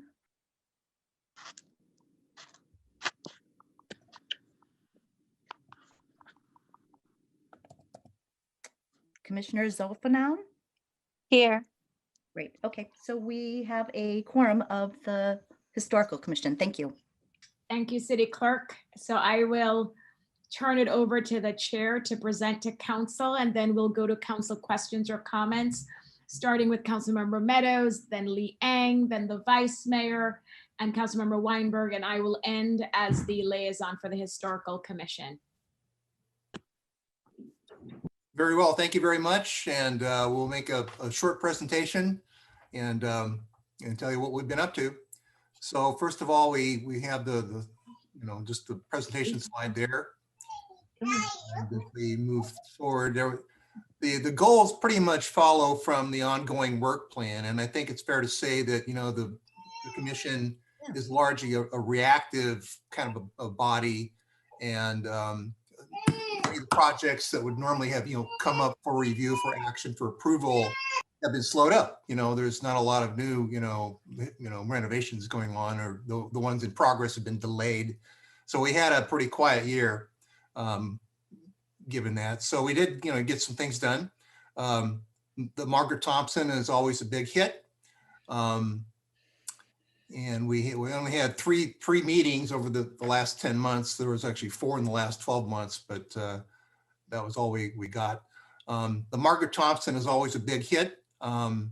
We had really good participation from the kids, and it's always fun to have the ice cream, the awards and the ice cream social, but that didn't happen either this year. It's one of my favorite things is to scoop ice cream and give awards. So anyway, we'll look forward to restoring that again. 1365 grant, which is actually about a 4-iron shot, from where I live, right across from Grant Road. We got the Historical Preservation Award for that. That's a craftsman style house. And then we had the CLG approval. Again, part of the ongoing efforts that we, have to keep going with, regards to maintaining our CLG status in good condition. Next, the big thing I think for us is to keep going forward on Halsey House. A little anecdote is one of our commissioners, Walter Chapman, who has termed out from historical. I remember him saying his first meeting as a new commissioner was about Halsey House. And during his entire tenure, which ended about 2 years ago, very little happened. There's study after study. So I think that we want to, thank the council for making this approval, and that'll give us a path forward. We did have some meetings, not joint meetings, but the Planning Commission did some work, and Finance did some work on this. So I think we have tossed out the demolition option. We're looking at full rehab, full up rehab, rehabilitation, a partial and adaptive reuse, and then a mothball, kind of a storage in place, if you would. So we're looking forward for, council to keep the energy going with this. So hopefully the next year that we present to the council, we don't have to talk much about Halsey House. Okay. Let's see, I have a few other notes I can just sort of talk to here a little bit. Is we had a number of meetings that were canceled, our monthly meetings. We had Commissioner Kirk Page reported to the board in March, I believe it was. 1365 Grant Road is a 1913 craftsman style house. It was built by orchardist Oliver Holt, and Holt Drive is, of course, very nearby there. We did have a Mills Act program that was organized by by Dr. Ward over at the History Museum. That was in May. We participated in that. 571 Cherry Avenue was a special meeting we had in June to approve a kind of a minor window renovation that was approved because it met all the standards. And that is just about it as far as where we have been this last year. Thank you, Chair. And I do want to recognize all the staff liaisons, being the liaison for the Historical Commission. I know how much they support. So for all the staff liaison, for all the commissioners this evening, just a big thank you for supporting these commissions. Councilmember Meadows, do you want to get us started? Sure. I don't have a lot of questions for this commission, but obviously your help on the Halsey House has been instrumental and will continue to be. So thank you for all you do in regards to that. So as I listened to you talk, I wondered if the Historic Commission, and maybe I'm just ignorant of it, maybe you already have this, but if we think about doing a public arts walk through town, can there be a historic home or structure walk or bike tour or something? Just put Gary Hedden on it, right? He'll have everyone cycling around these homes. So maybe you already have that, but as I listen to you talk about the ones that have come on just over the past year, it makes me interested to go see them. So that might be something you would consider. But thank you so much. I appreciate the work that you do. Thank you. Thank you, Councilmember Meadows. Councilmember Lee Ang. I want to thank the Historical Commission for once again reinvigorating their interest in helping to move the Halsey House project forward and move it along again. So thank you for that. I want to understand why only 3 meetings. And if there is one way that we can better support you to help you get more of your meetings going, so we can help you, get more active as far as possibly discussion of how we can get more grants or better opportunities to work with the History Museum in seeking further grant opportunities and discussions about that. Can you help me understand that? Sure. I think the meeting, the pipeline was kind of dried up as far as actions for us to consider. Like I mentioned, historical is largely a reactive, approval body for applications for mills and for, recognitions, and the pipeline was just pretty minimal this year. We maintain an informal liaison with Dr. Ward. So there's things that happen, if you would, behind the scene, not official things, but we do, maintain a good relationships with the museum. Okay. Commissioner, I'm sorry, I was just wondering how you can better work together to acquire more grants for our city. Have you guys discussed that? Well, we did, maybe Margot Horn can help me with this, or Nomi. Yeah, I can. I have my hand up, please. So I just wanted to respond to the issue of our working relationship with the museum. I'm actually now also on the board of the museum. And so I'm trying to bring all of this together. And I think that, to some extent, we're, Commissioner Bartlett or Russ, you're right that to some extent we're reactive, and on other issues in the past, such as the Apricot Orchard, such as Halsey House, we're proactive for sure. And I think it's a pandemic phenomenon in terms of what happened last year. No lack of will. I also want to say that I joined our former Commissioner Walter Chapman. I'm almost terming off the Historical Commission, and the very first meeting on the agenda was Halsey House. And it's a sort of, the word I was going to use, it just sad. So I'm enormously grateful to council for having some energy behind doing something, and I think we will, and that's really terrific. So that's my little bit. Thank you all. Thank you so much. Thanks, Commissioner Horn. Nomi, Commissioner Trapnell. Yes, backing up on the historical museum, we're pretty close. I mean, I was president, I was on the board, I'm still on the finance committee as of last week.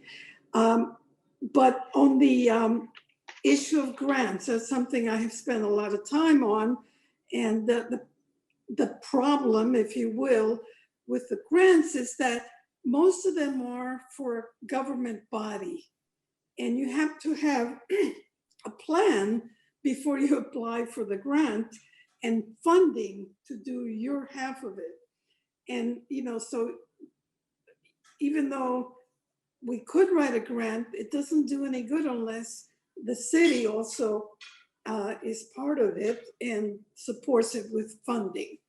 So that's just the way it is. We have done at least one grant that we did about 2 years ago, that's for Halsey House. Thank you. Thanks, Commissioner Trapnell. Vice Mayor. Hi, thank you. And thank you to all of you who are working on historical issues, and especially to Margot and those of you who do dual duty crossover to coordinate with the Historical Museum and any other outside organizations, because I think that helps the city a lot to leverage those other resources.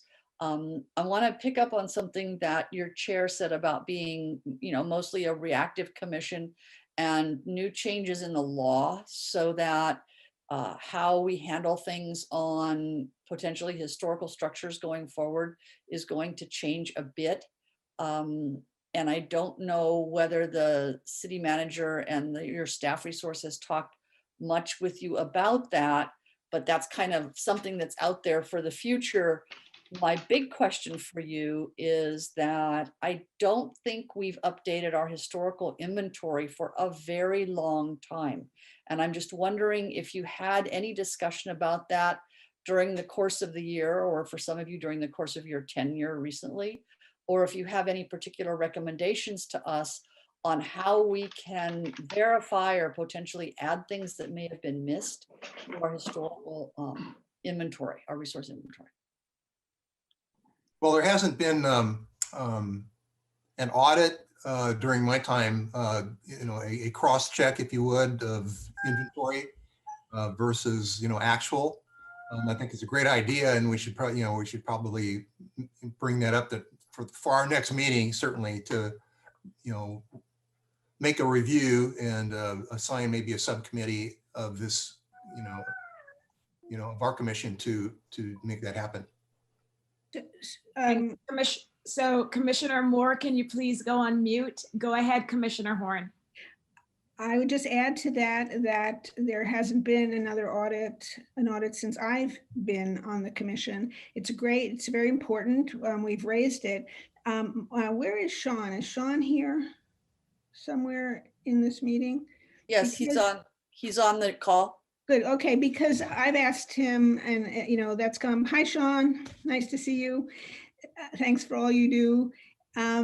I've raised that, and I also raised there's some properties that I thought maybe ought to be on the historic resources inventory, and apparently there is a need for funding from the city in order to have the historic review of a new property.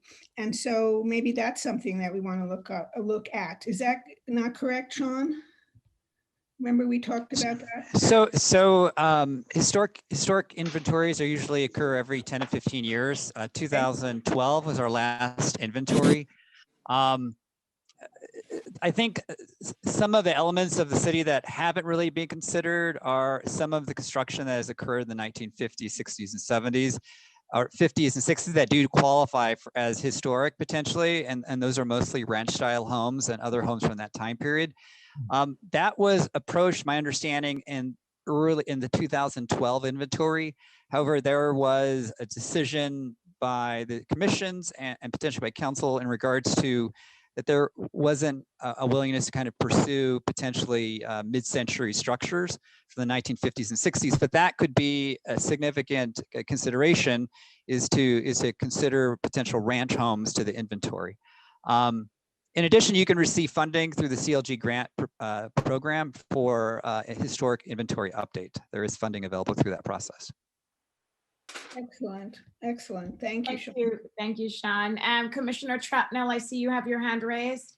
I think it's mostly been covered. And mostly I was going to raise the fact that it takes money and you have to hire historical experts, you know, to do a study of each house. So it doesn't just happen automatically.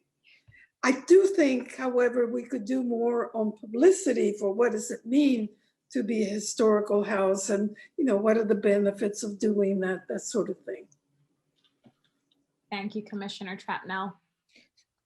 I agree with the Commissioner because Coronado Road in Los Altos right now, there's one house that was built in the 50s or 60s that's been torn down. A huge square building that looks like an office building is being built in there. And then another house that's right across the street is a historic home that's being leveled and it's going to be built as something else.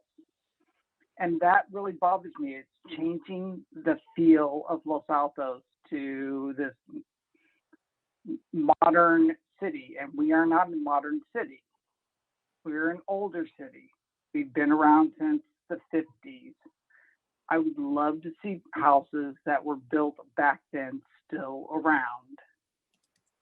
So thank you, Commissioner Page.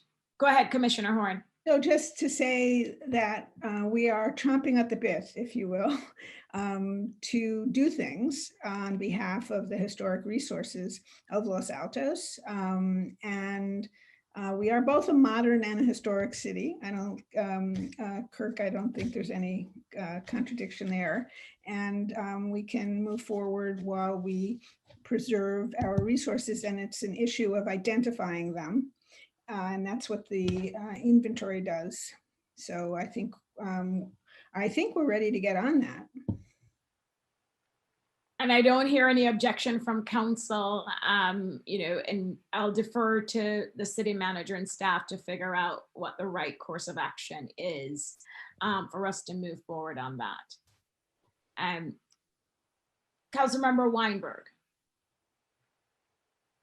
Thank you, Madam Mayor. I see that the hour is very late and we're way behind schedule. So at this time, I will not burden you with any questions, but thank you to all the commissioners for the hard work that you do. Thank you, Commissioner Weinberg. No, thanks, Councilmember Weinberg. And as their liaison, I have no questions, just a lot of thanks. So thank you all for joining us this evening and for your presentation. I meant Councilman Weinberg. Sorry, Jonathan. Thank you. Bye, everybody. City Clerk, our next commission is the Financial Commission. And I see a few of them already. So can you please call the roll and establish quorum for the Financial Commission? Sure. So I'm going to start with Chair Calcutt.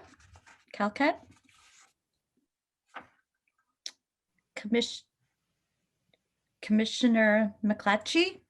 Wait, did Kuljit answer? I know I saw him earlier. No, he didn't. I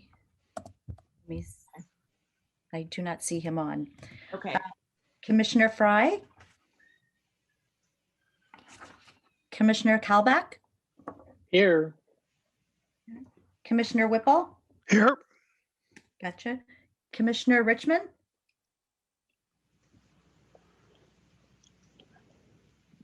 He's Commissioner Richmond.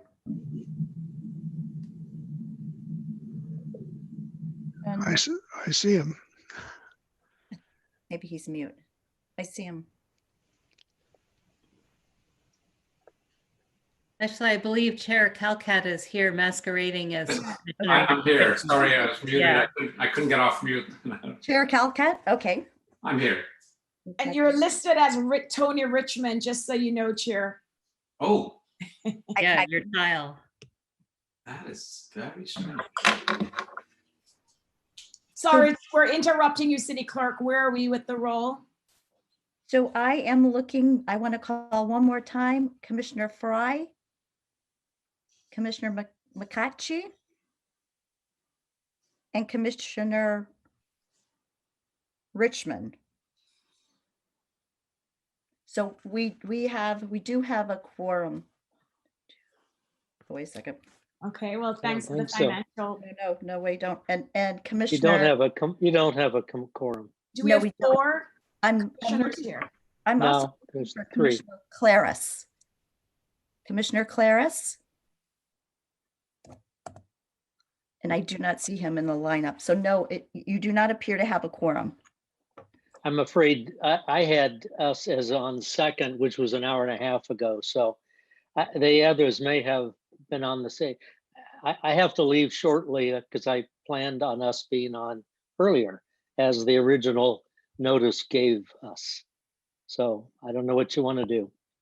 So you don't have quorums, and this is not an official meeting, but the 3 of you showed up, so I am fine, turning it over to you to give us a quick update. And on the agenda, you're listed as the 4th commission for this evening. So I apologize if there was a mix-up. Yeah, the first Yeah. agenda put them second, the original published agenda. Got it. That's right. I still haven't gotten the second email. So anyway. Okay, so Chair, do you? Yes, I'm happy to give you some comments, some unprepared comments about 4 or 5 things that I wanted to just point out. First of all, as most of you know, for about 10 or 11 months, the finance and accounting department has been decimated without pretty much any staff. But I want to really recognize John Maginot for the great work he did to hold that together. Phenomenal effort put in double duty work to be able to sort of do this and his day job.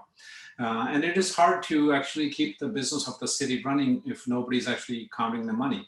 It is more difficult than I think he made it look. So I really appreciate that. Secondly, I think as you know, we've hired a new finance director, a new finance manager, and we're pretty much fully staffed to the old allocation of staffing resources for the department. And we've been sort of really, giving the departments, leeway to kind of, catch up and really staff up. So now we have a lot of expectations.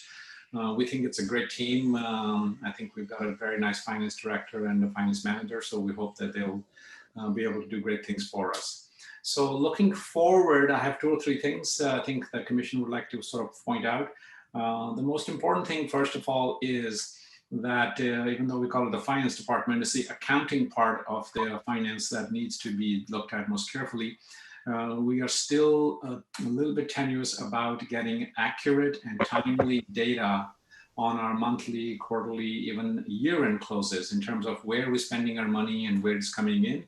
Our systems were being updated when most of our department quit on us. So we've done the transition to the new financial systems, but we really have not seen any output from that we can say that system is running smoothly. So it's the accounting part of the job that actually is job 1 right now for the department, to make sure that we have a handle on where the money is coming from, where it's going. And then the next step up from that baby step will be actually to bring the rest of the city into the 21st century with actually having some workflows that are paperless. We still have a lot of paper invoices and paper receipts and things that get booked 6-7 months after the things happen. So our accounting systems kind of playing catch up all the time. And we are kind of almost accurate in what we report as our spend and income, but we never quite have the right number. And every time we have a discussion, it's slightly off. And then that's because the source of truth is usually an Excel spreadsheet, which is not necessarily the best way to run a finance department. So we are hoping that over time, we will sort of stabilize that and build out systems that will actually help us to get the source of truth on every number very accurately. Then I think we can sort of go back to sort of really having more ambitious plans about being able to do some sort of projections and planning, etc. The last thing I want to do point out is that I think that the thing I could ask that council is to please pay attention to your CIP budgets and CIP plans. I mean, today twice I've heard people asking for more money. The arts department, I would love to give them money actually personally, but that was a side note. Arts Commission, everybody thinks that we have tons of money to do projects, but the reality is that we are going through some few lean years. You know, we are going to pay our bills, keep our staff on payroll. Fortunately, no payroll pays, no staff being reduced. But at the end of it, how we fund all these projects is revenue over expenses, and we will have no revenue or expenses for about 2 years.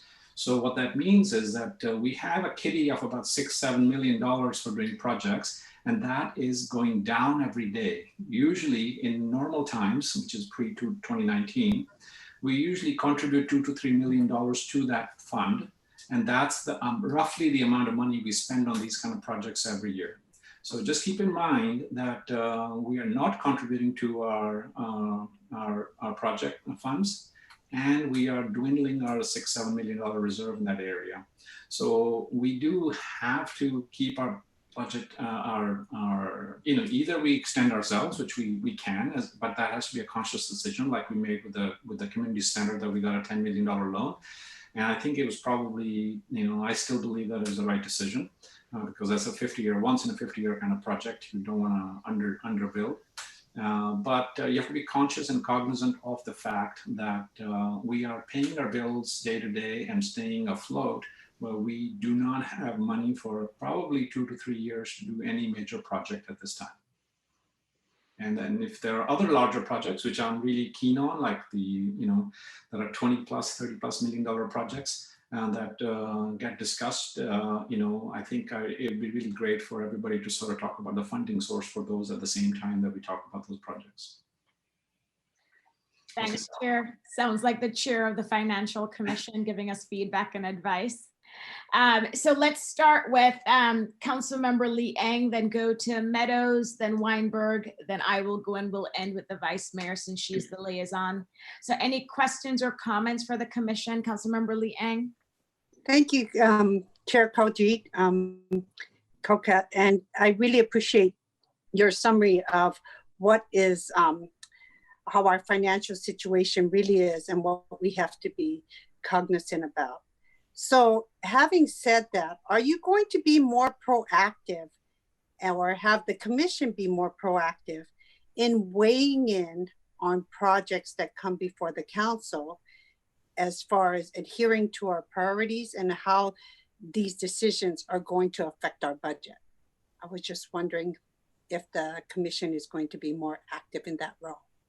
Yes, I'd like to sort of just understand the process question. I mean, one is for us to sort of interject and and ask to be added to the agenda when these things get discussed, and we're happy to do that. But normally, we have had the position that the finance department should not be an advocacy group. So we've sort of only given our opinion when asked about these projects. So if the City Council has asked us for our point of view on certain projects, we have come forward and given you our analysis of what's possible and what you're dealing with. We have not sort of interjected ourselves in those conversations before, but if that's needed, we have a fairly strong commission. We have people who understand finances fairly well. I think there will be benefit of having those conversations early, particularly when you're talking about large spend projects or even small spends. If you want to spend money on Halsey House, let's have a financial discussion about that. If you want to start about incentives for environmental projects, let's have a financial discussion about that in parallel, and we're happy to contribute to those. So I'm getting a mixed message, and I just need clarification on this. Earlier, you're saying you want to be asked, but then yet you're saying, yes, you would like to interject more. So I think that the message I would like to hear from you is, what projects are coming before us, what we're encountering, what our budget situation is. I would like the commission, and that's me personally as a council member, I would like to hear from the Financial Commission more. And I think that was your recommendation as well in the past. So I'd like you to act upon your recommendation that you had given previously and not wait for an invitation. So that's my personal opinion. And I'll just jump in because it is one council member's request. And it's recorded, and I think we just need to figure out going forward. What I hear from the chair, and they don't have quorum, so the chair is saying yes, they would love to be more proactive, but they would look for direction from council on when we want them to be proactive and to interject themselves. And so council, that's on us to have a discussion maybe during the retreat on how we want to engage with the Financial Commission when projects come forward. Councilmember Meadows. I'm going to keep this brief because, as has been pointed out, we're running quite behind. Of course, we started late, but I really want to thank the Financial Commission for helping us through this real void that we've been going through. And I know that you all have helped a lot keep us on track. I also want to say that void, though, as we fill it, particularly with our new finance director and manager, is an opportunity to actually correct our processes and how we do things. So I know you will all take full advantage of this opportunity to craft how we should be conducting the financial and accounting aspects of our city. So thank you in advance for that. Thank you. Thank you, Councilmember Meadows. Councilmember Weinberg. Thank you, Mayor. I have a tremendous amount of respect for this commission. And I've attended as many of their meetings as I've been able to. Unfortunately, it's been several months since I've been there, but I think that the level of commitment that I've seen from the commissioners on this commission and their insights have been really invaluable to me, just sitting in on the commission meetings. That has helped me tremendously later on at council meetings. So I want to really thank you for that, because it's been tremendously useful for me. And I know that you dedicate a lot of time to what you're doing. I am really happy to hear what sounds like a financially, not skeptical, but prudent approach that you're taking, you know, mentioning the challenges that we're going to face with spending millions of dollars on Halsey House, if that's the direction the council wants to go. I'd like you please to keep your eyes open for other projects that may be coming down the line. Something that I think is important for you to be aware of is that we have a facilities report that will be coming out in the next several months. And I think what the report is going to show is that there's been a lot of deferred maintenance in the city of Los Altos. And we're going to see that there is a lot of maintenance, if not tearing down and rebuilding, that may need to be done. And if that's what the report shows, we're going to have to try to figure out how we're going to do it. And you guys are really at the forefront of looking at what it is we're going to need, what money we may have. And if we don't have the money, tell us that we need to figure out ways in order to raise money, because I want to make sure that we're going in the right direction. As you pointed out, we're going to probably have some real problems with this company. So that being said, thank you again for the work that you're doing. The one question that I want to ask you is, what more can you use from the council in order to be a better commission, in order to accomplish our goals? And Councilmember Weinberg, I do want to go to Commissioner Kalbach because he had his hand raised. And then if he wants to answer that question too, that'd be great. Thank you, Mayor Flagger. Following on Koljit's comments, first, I second everything he said and try to answer Jonathan's question.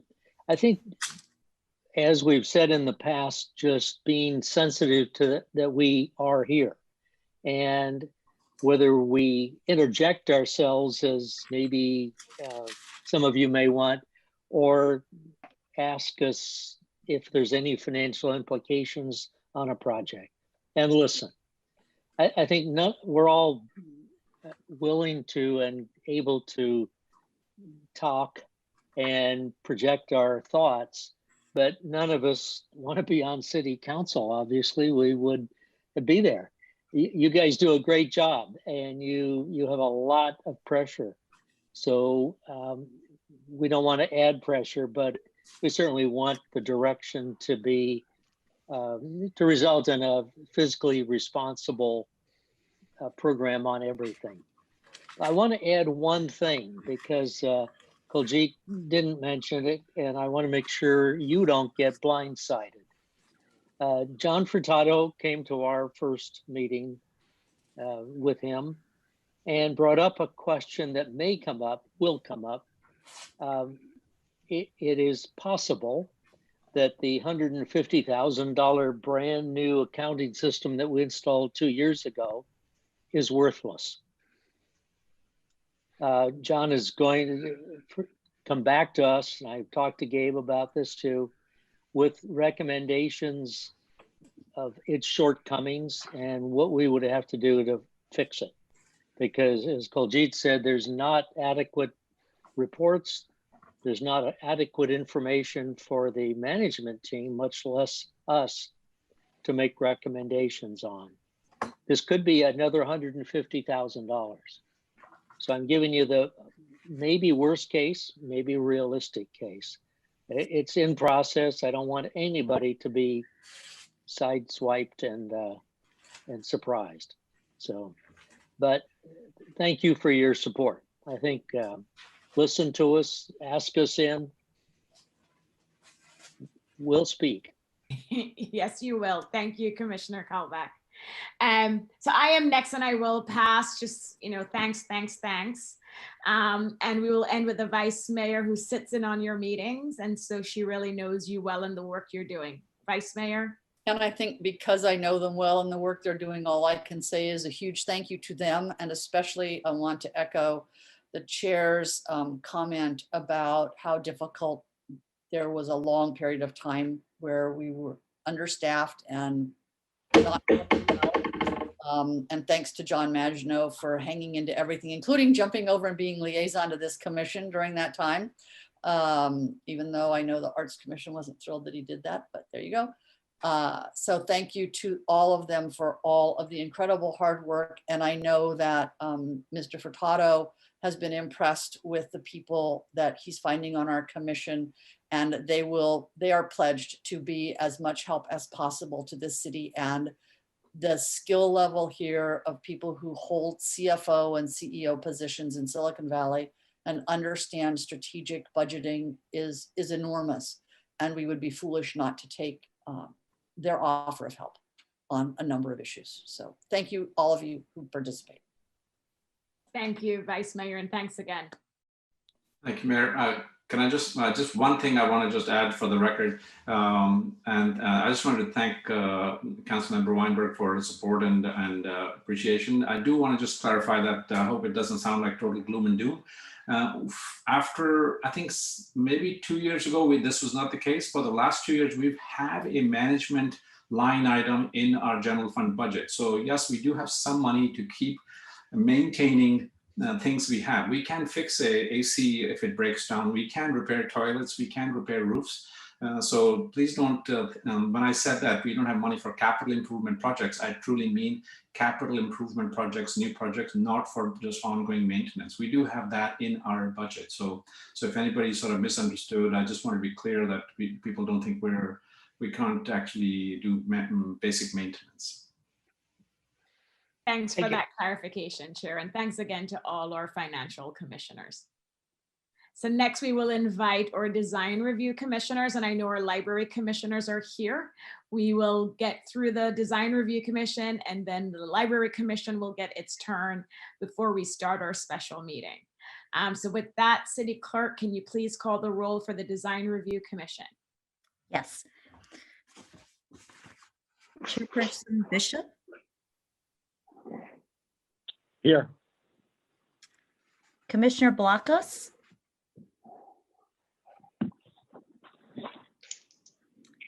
Commissioner Ma. I'm here. Commissioner Harding.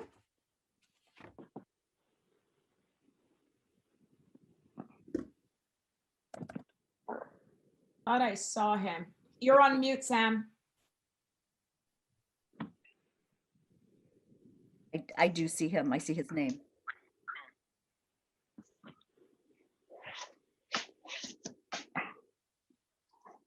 Commissioner Harding?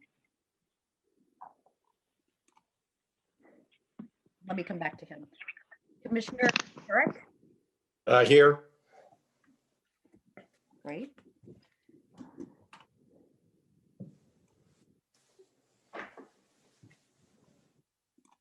Are you just waiting on Commissioner Harding, Andrea? Here. Oh, here he is. Perfect. Okay. Great. So you have a quorum of your DRC. Thank you. And so with that, I will turn it over to the chair of the DRC and the commission and how they want to present to us. So I think we can, this is Frank. I think we can be brief tonight to help get you on track. There are some slides. I'm not sure if they're up that you can see them. Are they there tonight? Yes, there's a slide that says DRC jurisdiction and bullet points. Yes. So on the first slide, I mean, just to sum that up, is we focus on all the two-story, both remodel and new construction in Los Altos, as well as the variances. It's a pretty busy commission. There's 5 of us. Over the last year, we've had 24 hearings, including a few that were continued. We meet twice a month and have, I would say, very active involvement actually with the public in these meetings, with the goal of trying to bring high quality, both remodels and new homes into the neighborhoods that make the homeowner, the new homeowner, happy with, living their dream in Los Altos, and at the same time fitting the structure into the neighborhood in a way that the neighbors are, comfortable with it. And at the end, the neighbors and the new owners are friends, and ideally the children, can visit each other's homes and so forth. It's sometimes it's been a tough job for us, for sure. It's one that's not only very technical in the review of the drawings that we do. We're very technical people on the staff, as well as actually working with the neighbors. And we'll talk a little bit about the outreach work that we've continued to develop over the last year to bring high quality projects into the neighborhoods where everyone is happy actually with the project. So that's kind of the overview.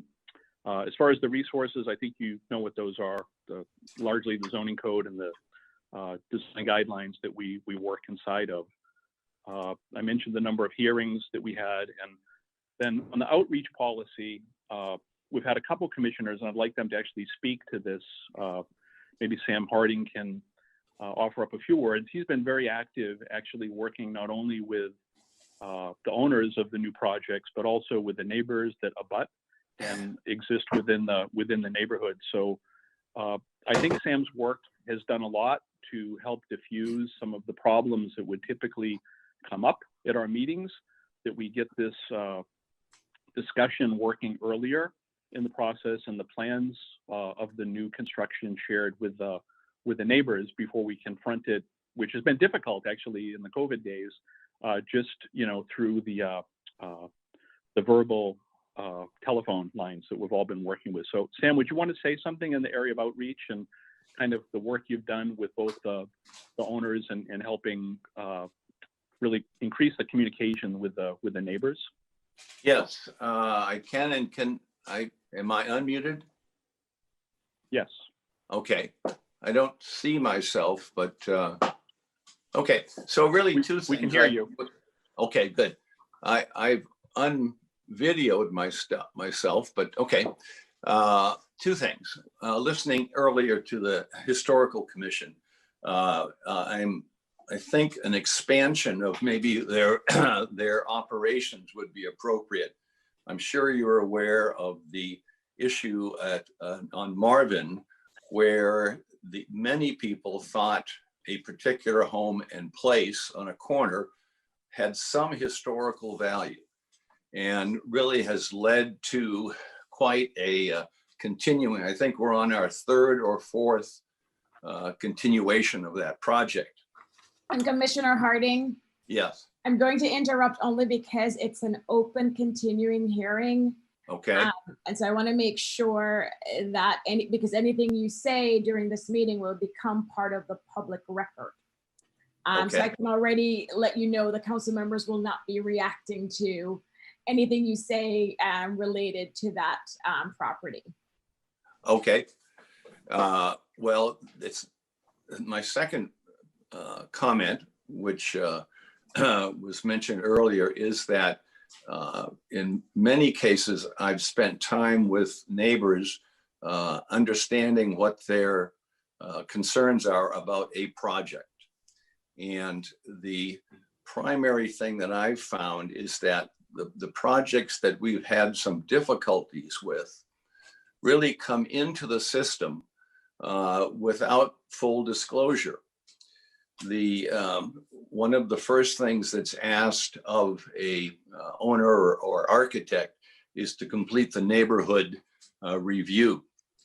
In many cases, it's very well done. People are contacted. There is a connection between the project and the neighbors. In several cases, that has not been the case. And so when the project finally gets submitted and people can see it, there's quite an outcry. And so I would want to see an earlier kind of discrimination of the original project and how it relates, and not have to have it come at the last minute when there's a lot of neighborhood concern. Thank you, Commissioner Harding. Okay, thanks, Sam. And I was also going to offer if Jude could speak again in this area of outreach. One of the changes we made during this year has been to put better signage in front of the projects when they're coming up for review in front of the commission. And Guido, if he's on the phone, he might want to comment on this as well. I think it's been a very positive change that we've made, rather than just a small piece of paper stapled on a tree, which we may have done in the past, even haphazardly in the past, that we have a very professional presentation that's now put up in front of the projects that actually attracts the attention of the neighbors and gets them involved into the project and what will take place in their neighborhood earlier. So Jude, would you like to say a few words on this? Because I think you came up with the original idea of the better signage in front of things that we review. Sure. Hopefully you guys can hear me. Good evening.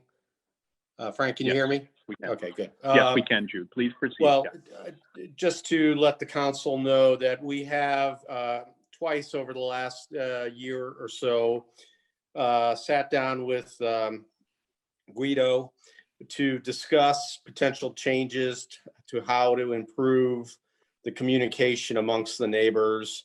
And, you know, this is just was a basic idea to improve the signage. You know, for years, there was a posting 8.5 by 11, which typically ended up on a tree or a fence or a mailbox, side of a mailbox, which one was quite often not properly done and not visible to the neighbors. So just the clear posting was an issue we've had with numerous projects. To try to attempt to remedy that, you know, we worked with Guido over the past year to develop a prototype sign, much like the Planning Commission has on their projects for the commercial and multifamily projects, and do it for these residential projects. So the signage now is quite large and, you know, is quite prominently displayed. And just to reaffirm that the biggest issue we come up with is the lack of notification and communication amongst the neighbors. So at least the signage aspect of that being in place now and very prominent has helped recently. Doesn't solve all the problems, but it's one little step that we implemented in the last month or so. Okay, Jude. Yeah, thanks for the detail on that. So those are a couple areas where we've really tried to get the neighbors involved earlier in the process, which I think has taken a number of objections off the table that we don't necessarily face them during our meetings. So we're able to get things done faster and more efficiently. The last slide talks about the work plan, and the first bullet on here is a little bit confusing even to me. This is in regards to SB 8 and 9, and we have our DRC meeting tomorrow evening, and we will be briefed by the city attorney on this topic. And from this, I've had a little conversation with Guido earlier today that will likely form a subcommittee of 2 of the 5 commissioners to focus on this topic. So we'll all know more about it, I believe, at the conclusion of tomorrow night's meeting, but just to let the council know, that's something that will be in front of us very shortly. And then the last point on here on the work plan is this idea of the neighborhood, which comes up often in our meetings. And we found there is no clear definition of a neighborhood. And Los Altos has, large differences, street sizes, and what people think may be the neighborhood, which may or may not be. And so we're looking to do a better definition of this so we can have the right neighbors involved in commenting and helping to improve the project and making the project fit the neighborhood better. So that's something else that we'll be working on as we move into the new year. So those were my comments. Hopefully that's brief enough. And then if there are any questions, I guess we would take them now. Great. No, thanks, Chair. Thanks for the presentation, and thanks for all the work that you have been doing. I think 24 hearings this past year. I will start us off. I have one question. When was the last time the design guidelines were updated? That's a good question for the staff there. Well, we're working with very recently. We're working with the original guidelines from 1990. Yeah, that sounds right to me, Jude. Yeah. Good to know. Okay, so thank you. Okay. I will move to Councilmember Liang, then Meadows, then Weinberg, and then we will end with the Vice Mayor, since this is also her commission. So Councilmember Liang. Just want to thank you for your wonderful work and all the public hearings you've been holding. Not going to say much. We've got another meeting to attend to, but thank you. Thank you. Thank you, Councilmember Liang. Councilmember Meadows. Yes, big thanks to the commission. I know this is one of the hardest working commissions with meetings that never seem to get canceled. So you guys don't get a break. I know that from my past experience. Just a couple things. You mentioned SB 8 and 9. So the commission will need to be flexible, as that may affect the definition of what and how the commission does their jobs. I have seen the new postings. They're such a huge improvement. So thank you. And also to Guido for making that happen. Makes a big difference. And from my time on the commission and my time on planning commission as well, getting neighbors, talking with neighbors is always beneficial. All projects turn out better when people talk to each other and try to accommodate there. See, Guido agrees and try to, so there's never fails to be a better outcome when neighbors talk to neighbors.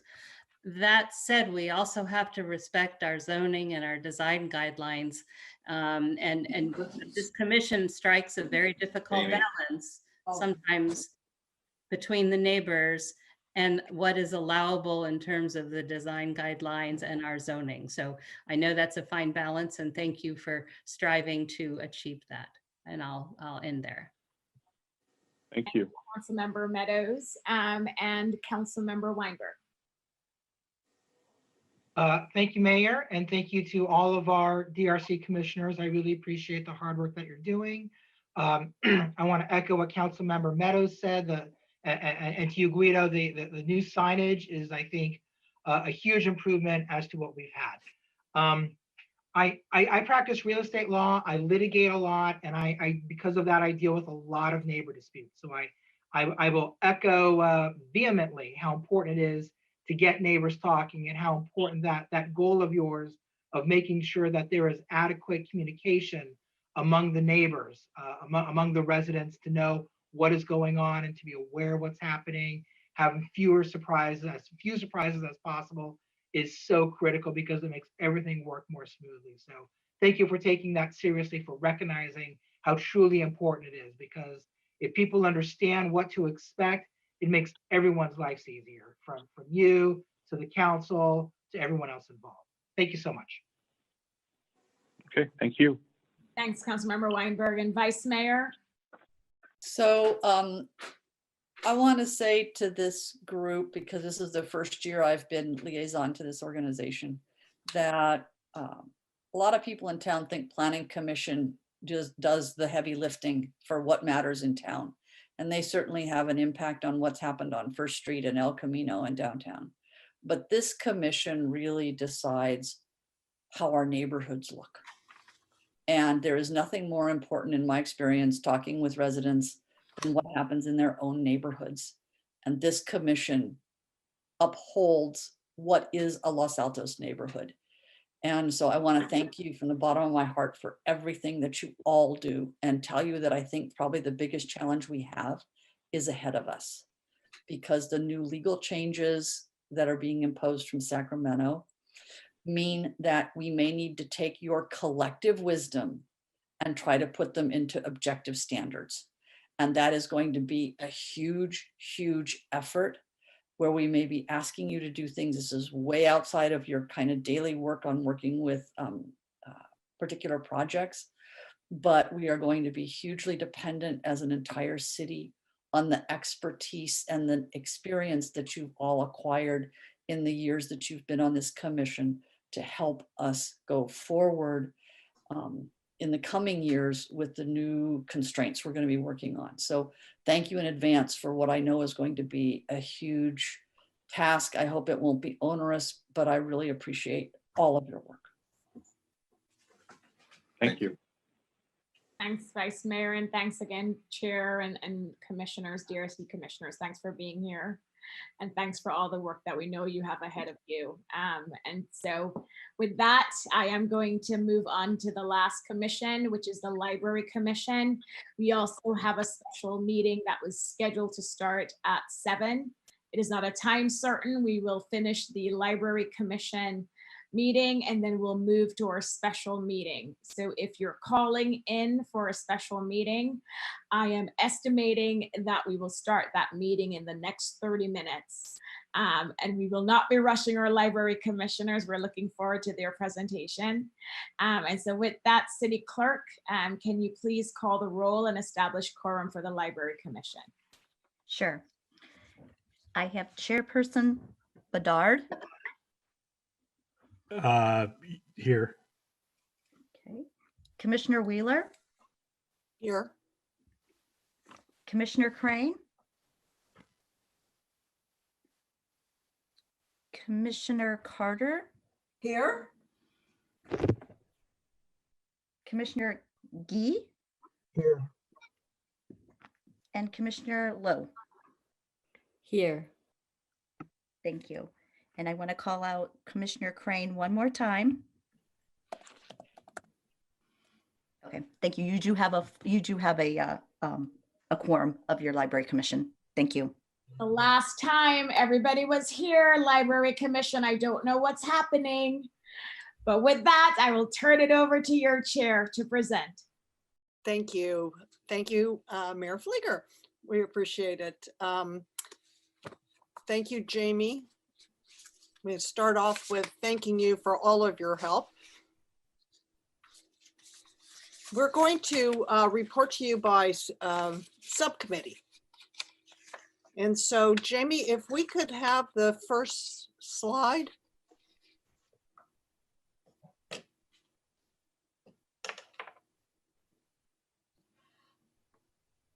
There you go.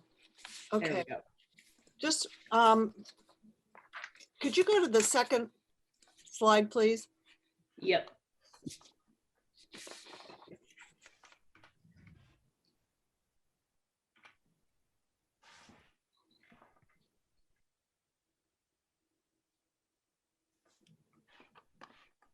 Can you get rid of that live captions and subtitles by hitting got it? And then go on presentation mode too, Jamie.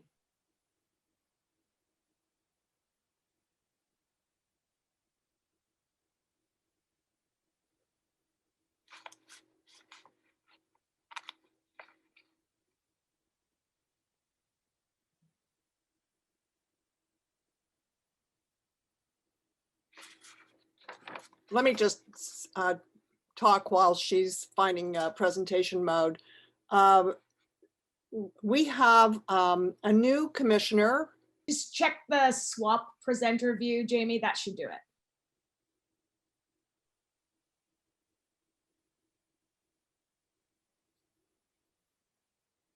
We have a new commissioner, Shivari Dixit, who replaced Virginia Chan. Shivari's from Los Altos Hills. Shivari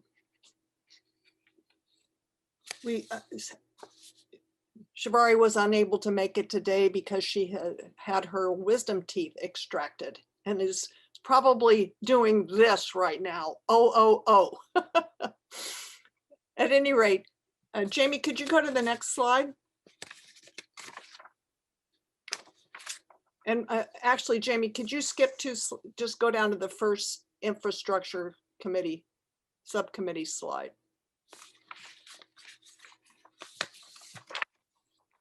Okay, I'm going to report on the infrastructure subcommittee, and then other commissioners will report on the other subcommittees. The infrastructure subcommittee has been working on the Woodland branch, and we've been reacting to complaints about noise in the Woodland branch, which is essentially really just due to the small size of that library.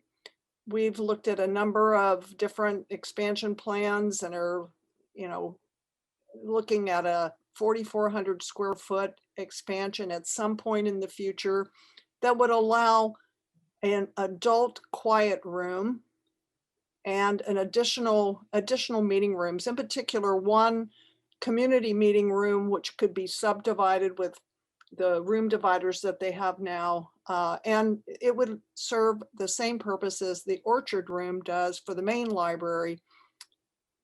Community groups could rent it out at very nominal expense to hold different kinds of meetings, and it would be in the south part of Los Altos, so it would be more convenient for that area. In addition, the full commission approved a proposal to mitigate noise via soundproof wall dividers in that branch. That was forwarded to the county library staff for consideration, and actually we've sought feedback as to where that stands with the library district. Another parking study was done by Commissioner G, and that looked at the parking spaces in the Civic Center campus and how putting a time limit on those parking spaces of, for example, 3 hours might serve to free up spaces, keep people who are employees from parking in them, and just help us with our parking situation with the library. That was approved by the full commission and sent to staff, and we're hoping that something will come of that. Can you scroll down?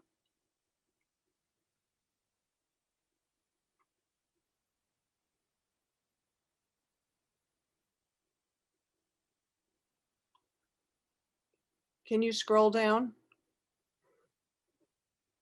I don't think she can in presentation mode. She'll have to get out of that. Yeah. Oh, okay. Thank you, Melvin.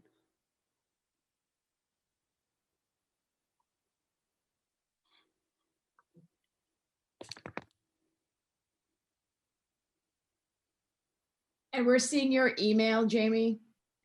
So Commissioner Wheeler, Chair Wheeler, do you want to continue? Yes, let me just read from, I have it. Do you have it? Okay.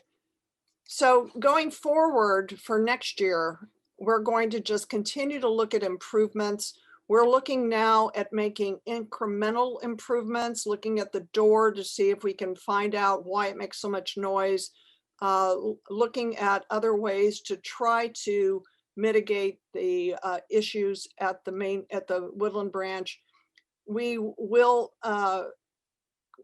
asked for additional parking spaces to be added to the Woodland branch, and we'll just continue to explore potential for the Woodland branch.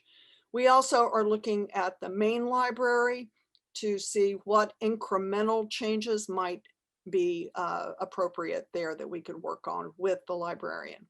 So let's go to the next subcommittee. This is services, and Pierre, would you please lead this discussion? Sure. Hey, hi, everyone. Hello. Very happy to be speaking with the City Council today. And I'd be remiss, as you can see, we've had a change in chair. So I'm thrilled that Chair Wheeler is now in charge. After a couple years as chair, it was, I had a lot of fun and it was great. But I'm still on the Library Commission and will be for another 4-year term. So on services, I don't know that Commissioner Crane is here. No. No. So what we did is what we've done is really, with the pandemic had its challenges, we assessed the current services that we've had, both digital and in person, and really kept tabs and looked at trends for services. I put together a website that categorized all the services available. We did Commissioner Chan did a proposal for a book drop-off services, so folks can just drop off their books at off hours.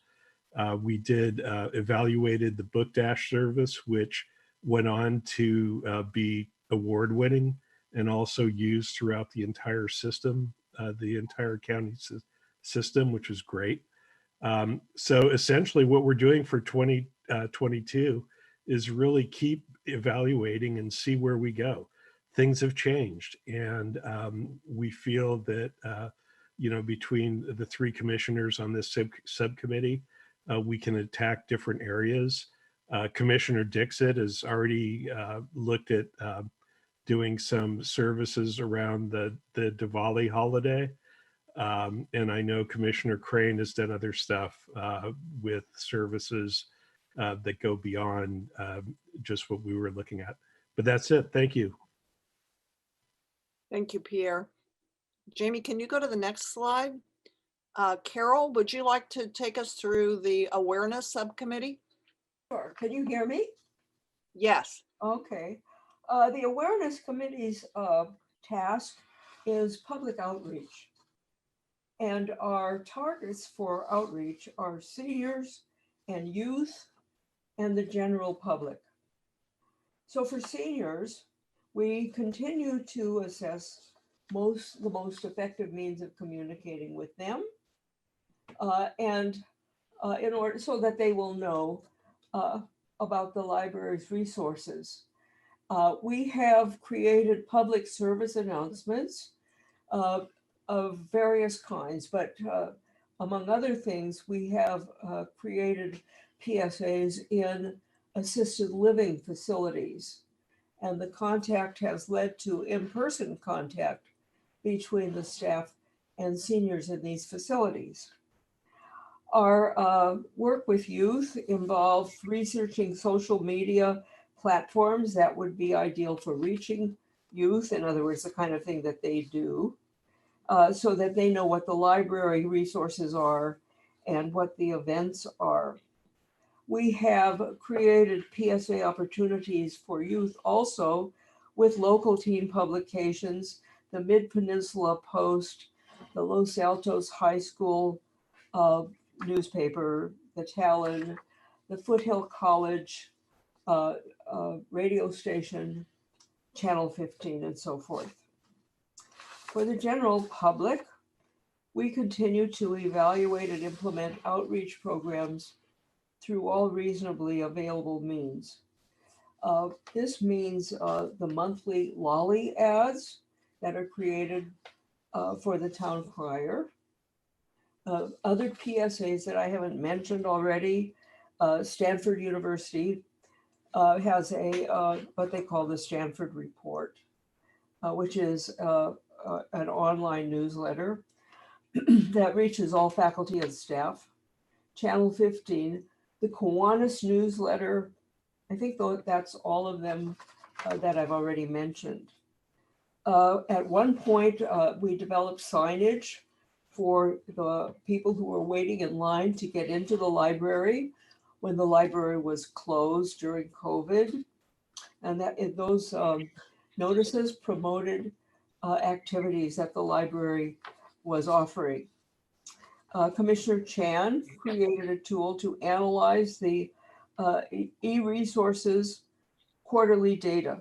It shows how each resource is used over past quarters. It will help identify which should be considered for promotion. We also evidently have something to do with public art as a way of making public outreach, but that has been put on hold, as well as the historical project. For 2021, for these three groups, we will continue to identify ways to increase awareness of library resources and events of particular interest to seniors and explore internal opportunities and events. For youth, we will continue to identify ways to increase awareness of library resources and events of particular interest to youth and explore in-person opportunities and events. And for the general public, we will also continue to identify ways to increase awareness of library resources and events and explore in-person opportunities. The November and December lolly ads for the town crier have been selected. We will continue to work with Rose, our community librarian, to select resources and services for ads through 2022. Thank you, Carol. And then the Futures Subcommittee. Melvin, would you please report on the Futures Subcommittee? Will do. Thank you for this opportunity to speak with you. What the Futures Subcommittee worked on this year was a number of different things. The most important one, we think, is the investigation into the technology that allows for extended service hours where patrons can essentially access the library. We looked at Open Plus, which is offered by Biblioteca.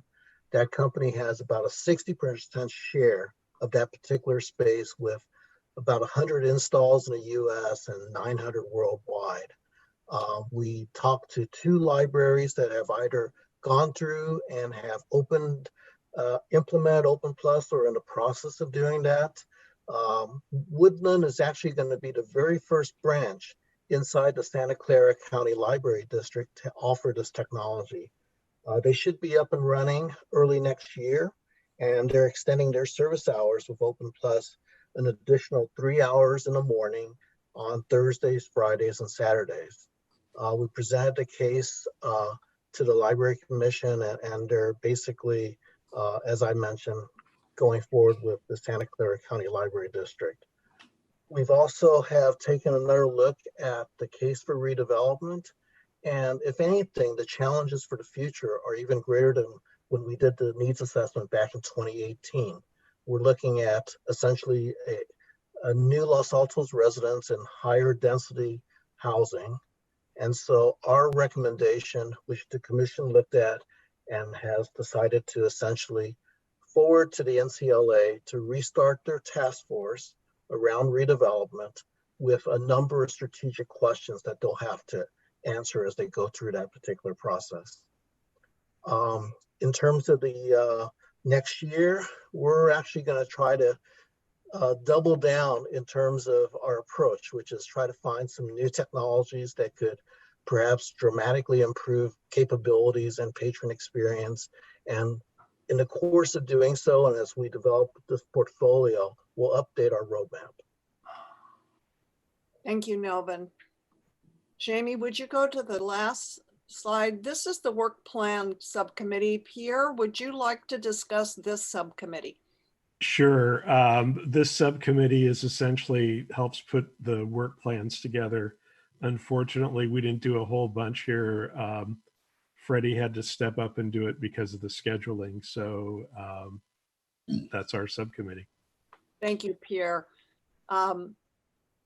Pierre, I think you need to be recognized that you and Ying, we started with a work plan that they created for us, and then we evolved from that. So a big thank you for that.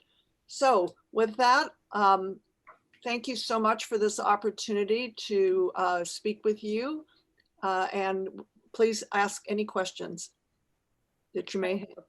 Big thank you to the Library Commission. I mean, how lucky are we?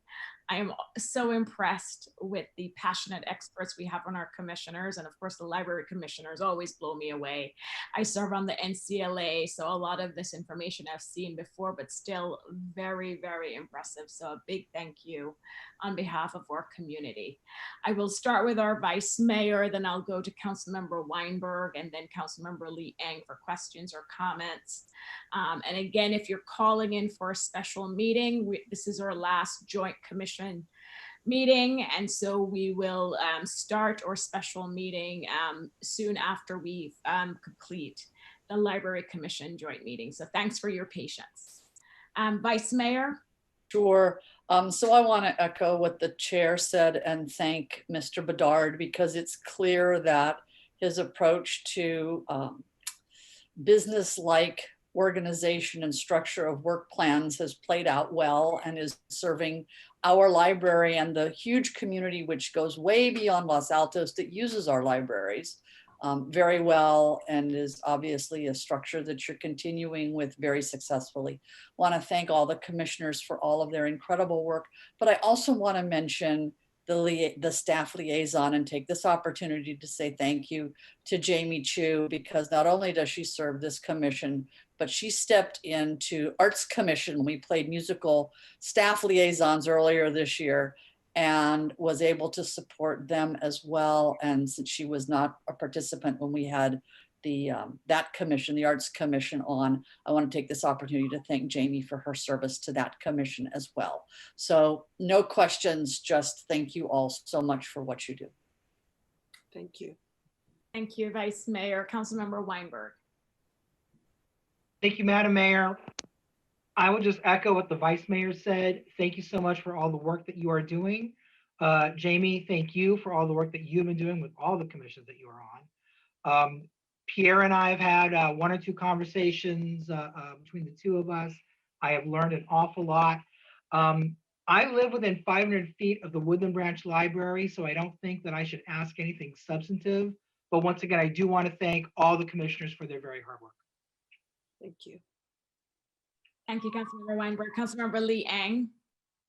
I want to thank the commission for their dedication and work. I really appreciate the library for supporting the community, the seniors, the students, everyone during this difficult time of COVID.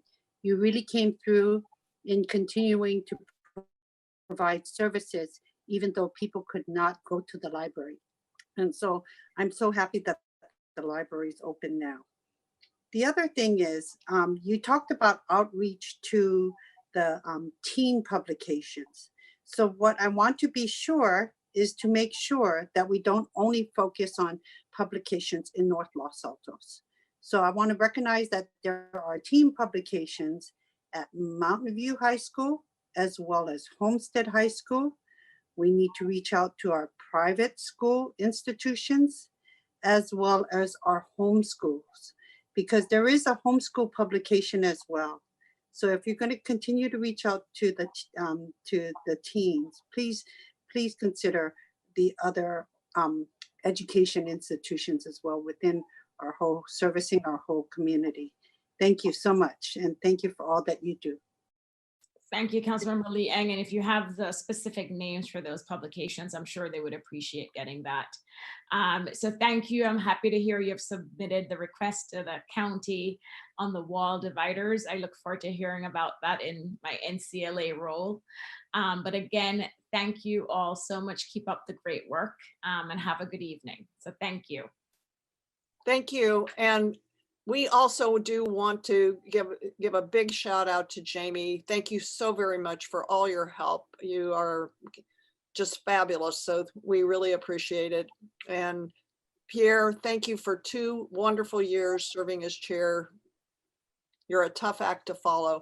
Thank you all. Thank you very, very much. Member Meadows, go ahead and I'll give you the final word. Yeah, just briefly, obviously, big thanks all around, but this commission is extremely engaged, dynamic, and creative. And, you know, I appreciate that. Jamie, you're a good fit. You all work so hard. Thank you so much. Thank you. Thank you. Thank you. And so with that, we will adjourn our joint commission council meeting at 7:30 p.m. For those calling in for the special meeting, we will take a 5-minute break and then we will start that meeting at 7:35 p.m. Thank you. And it's the same link, so we should stay on.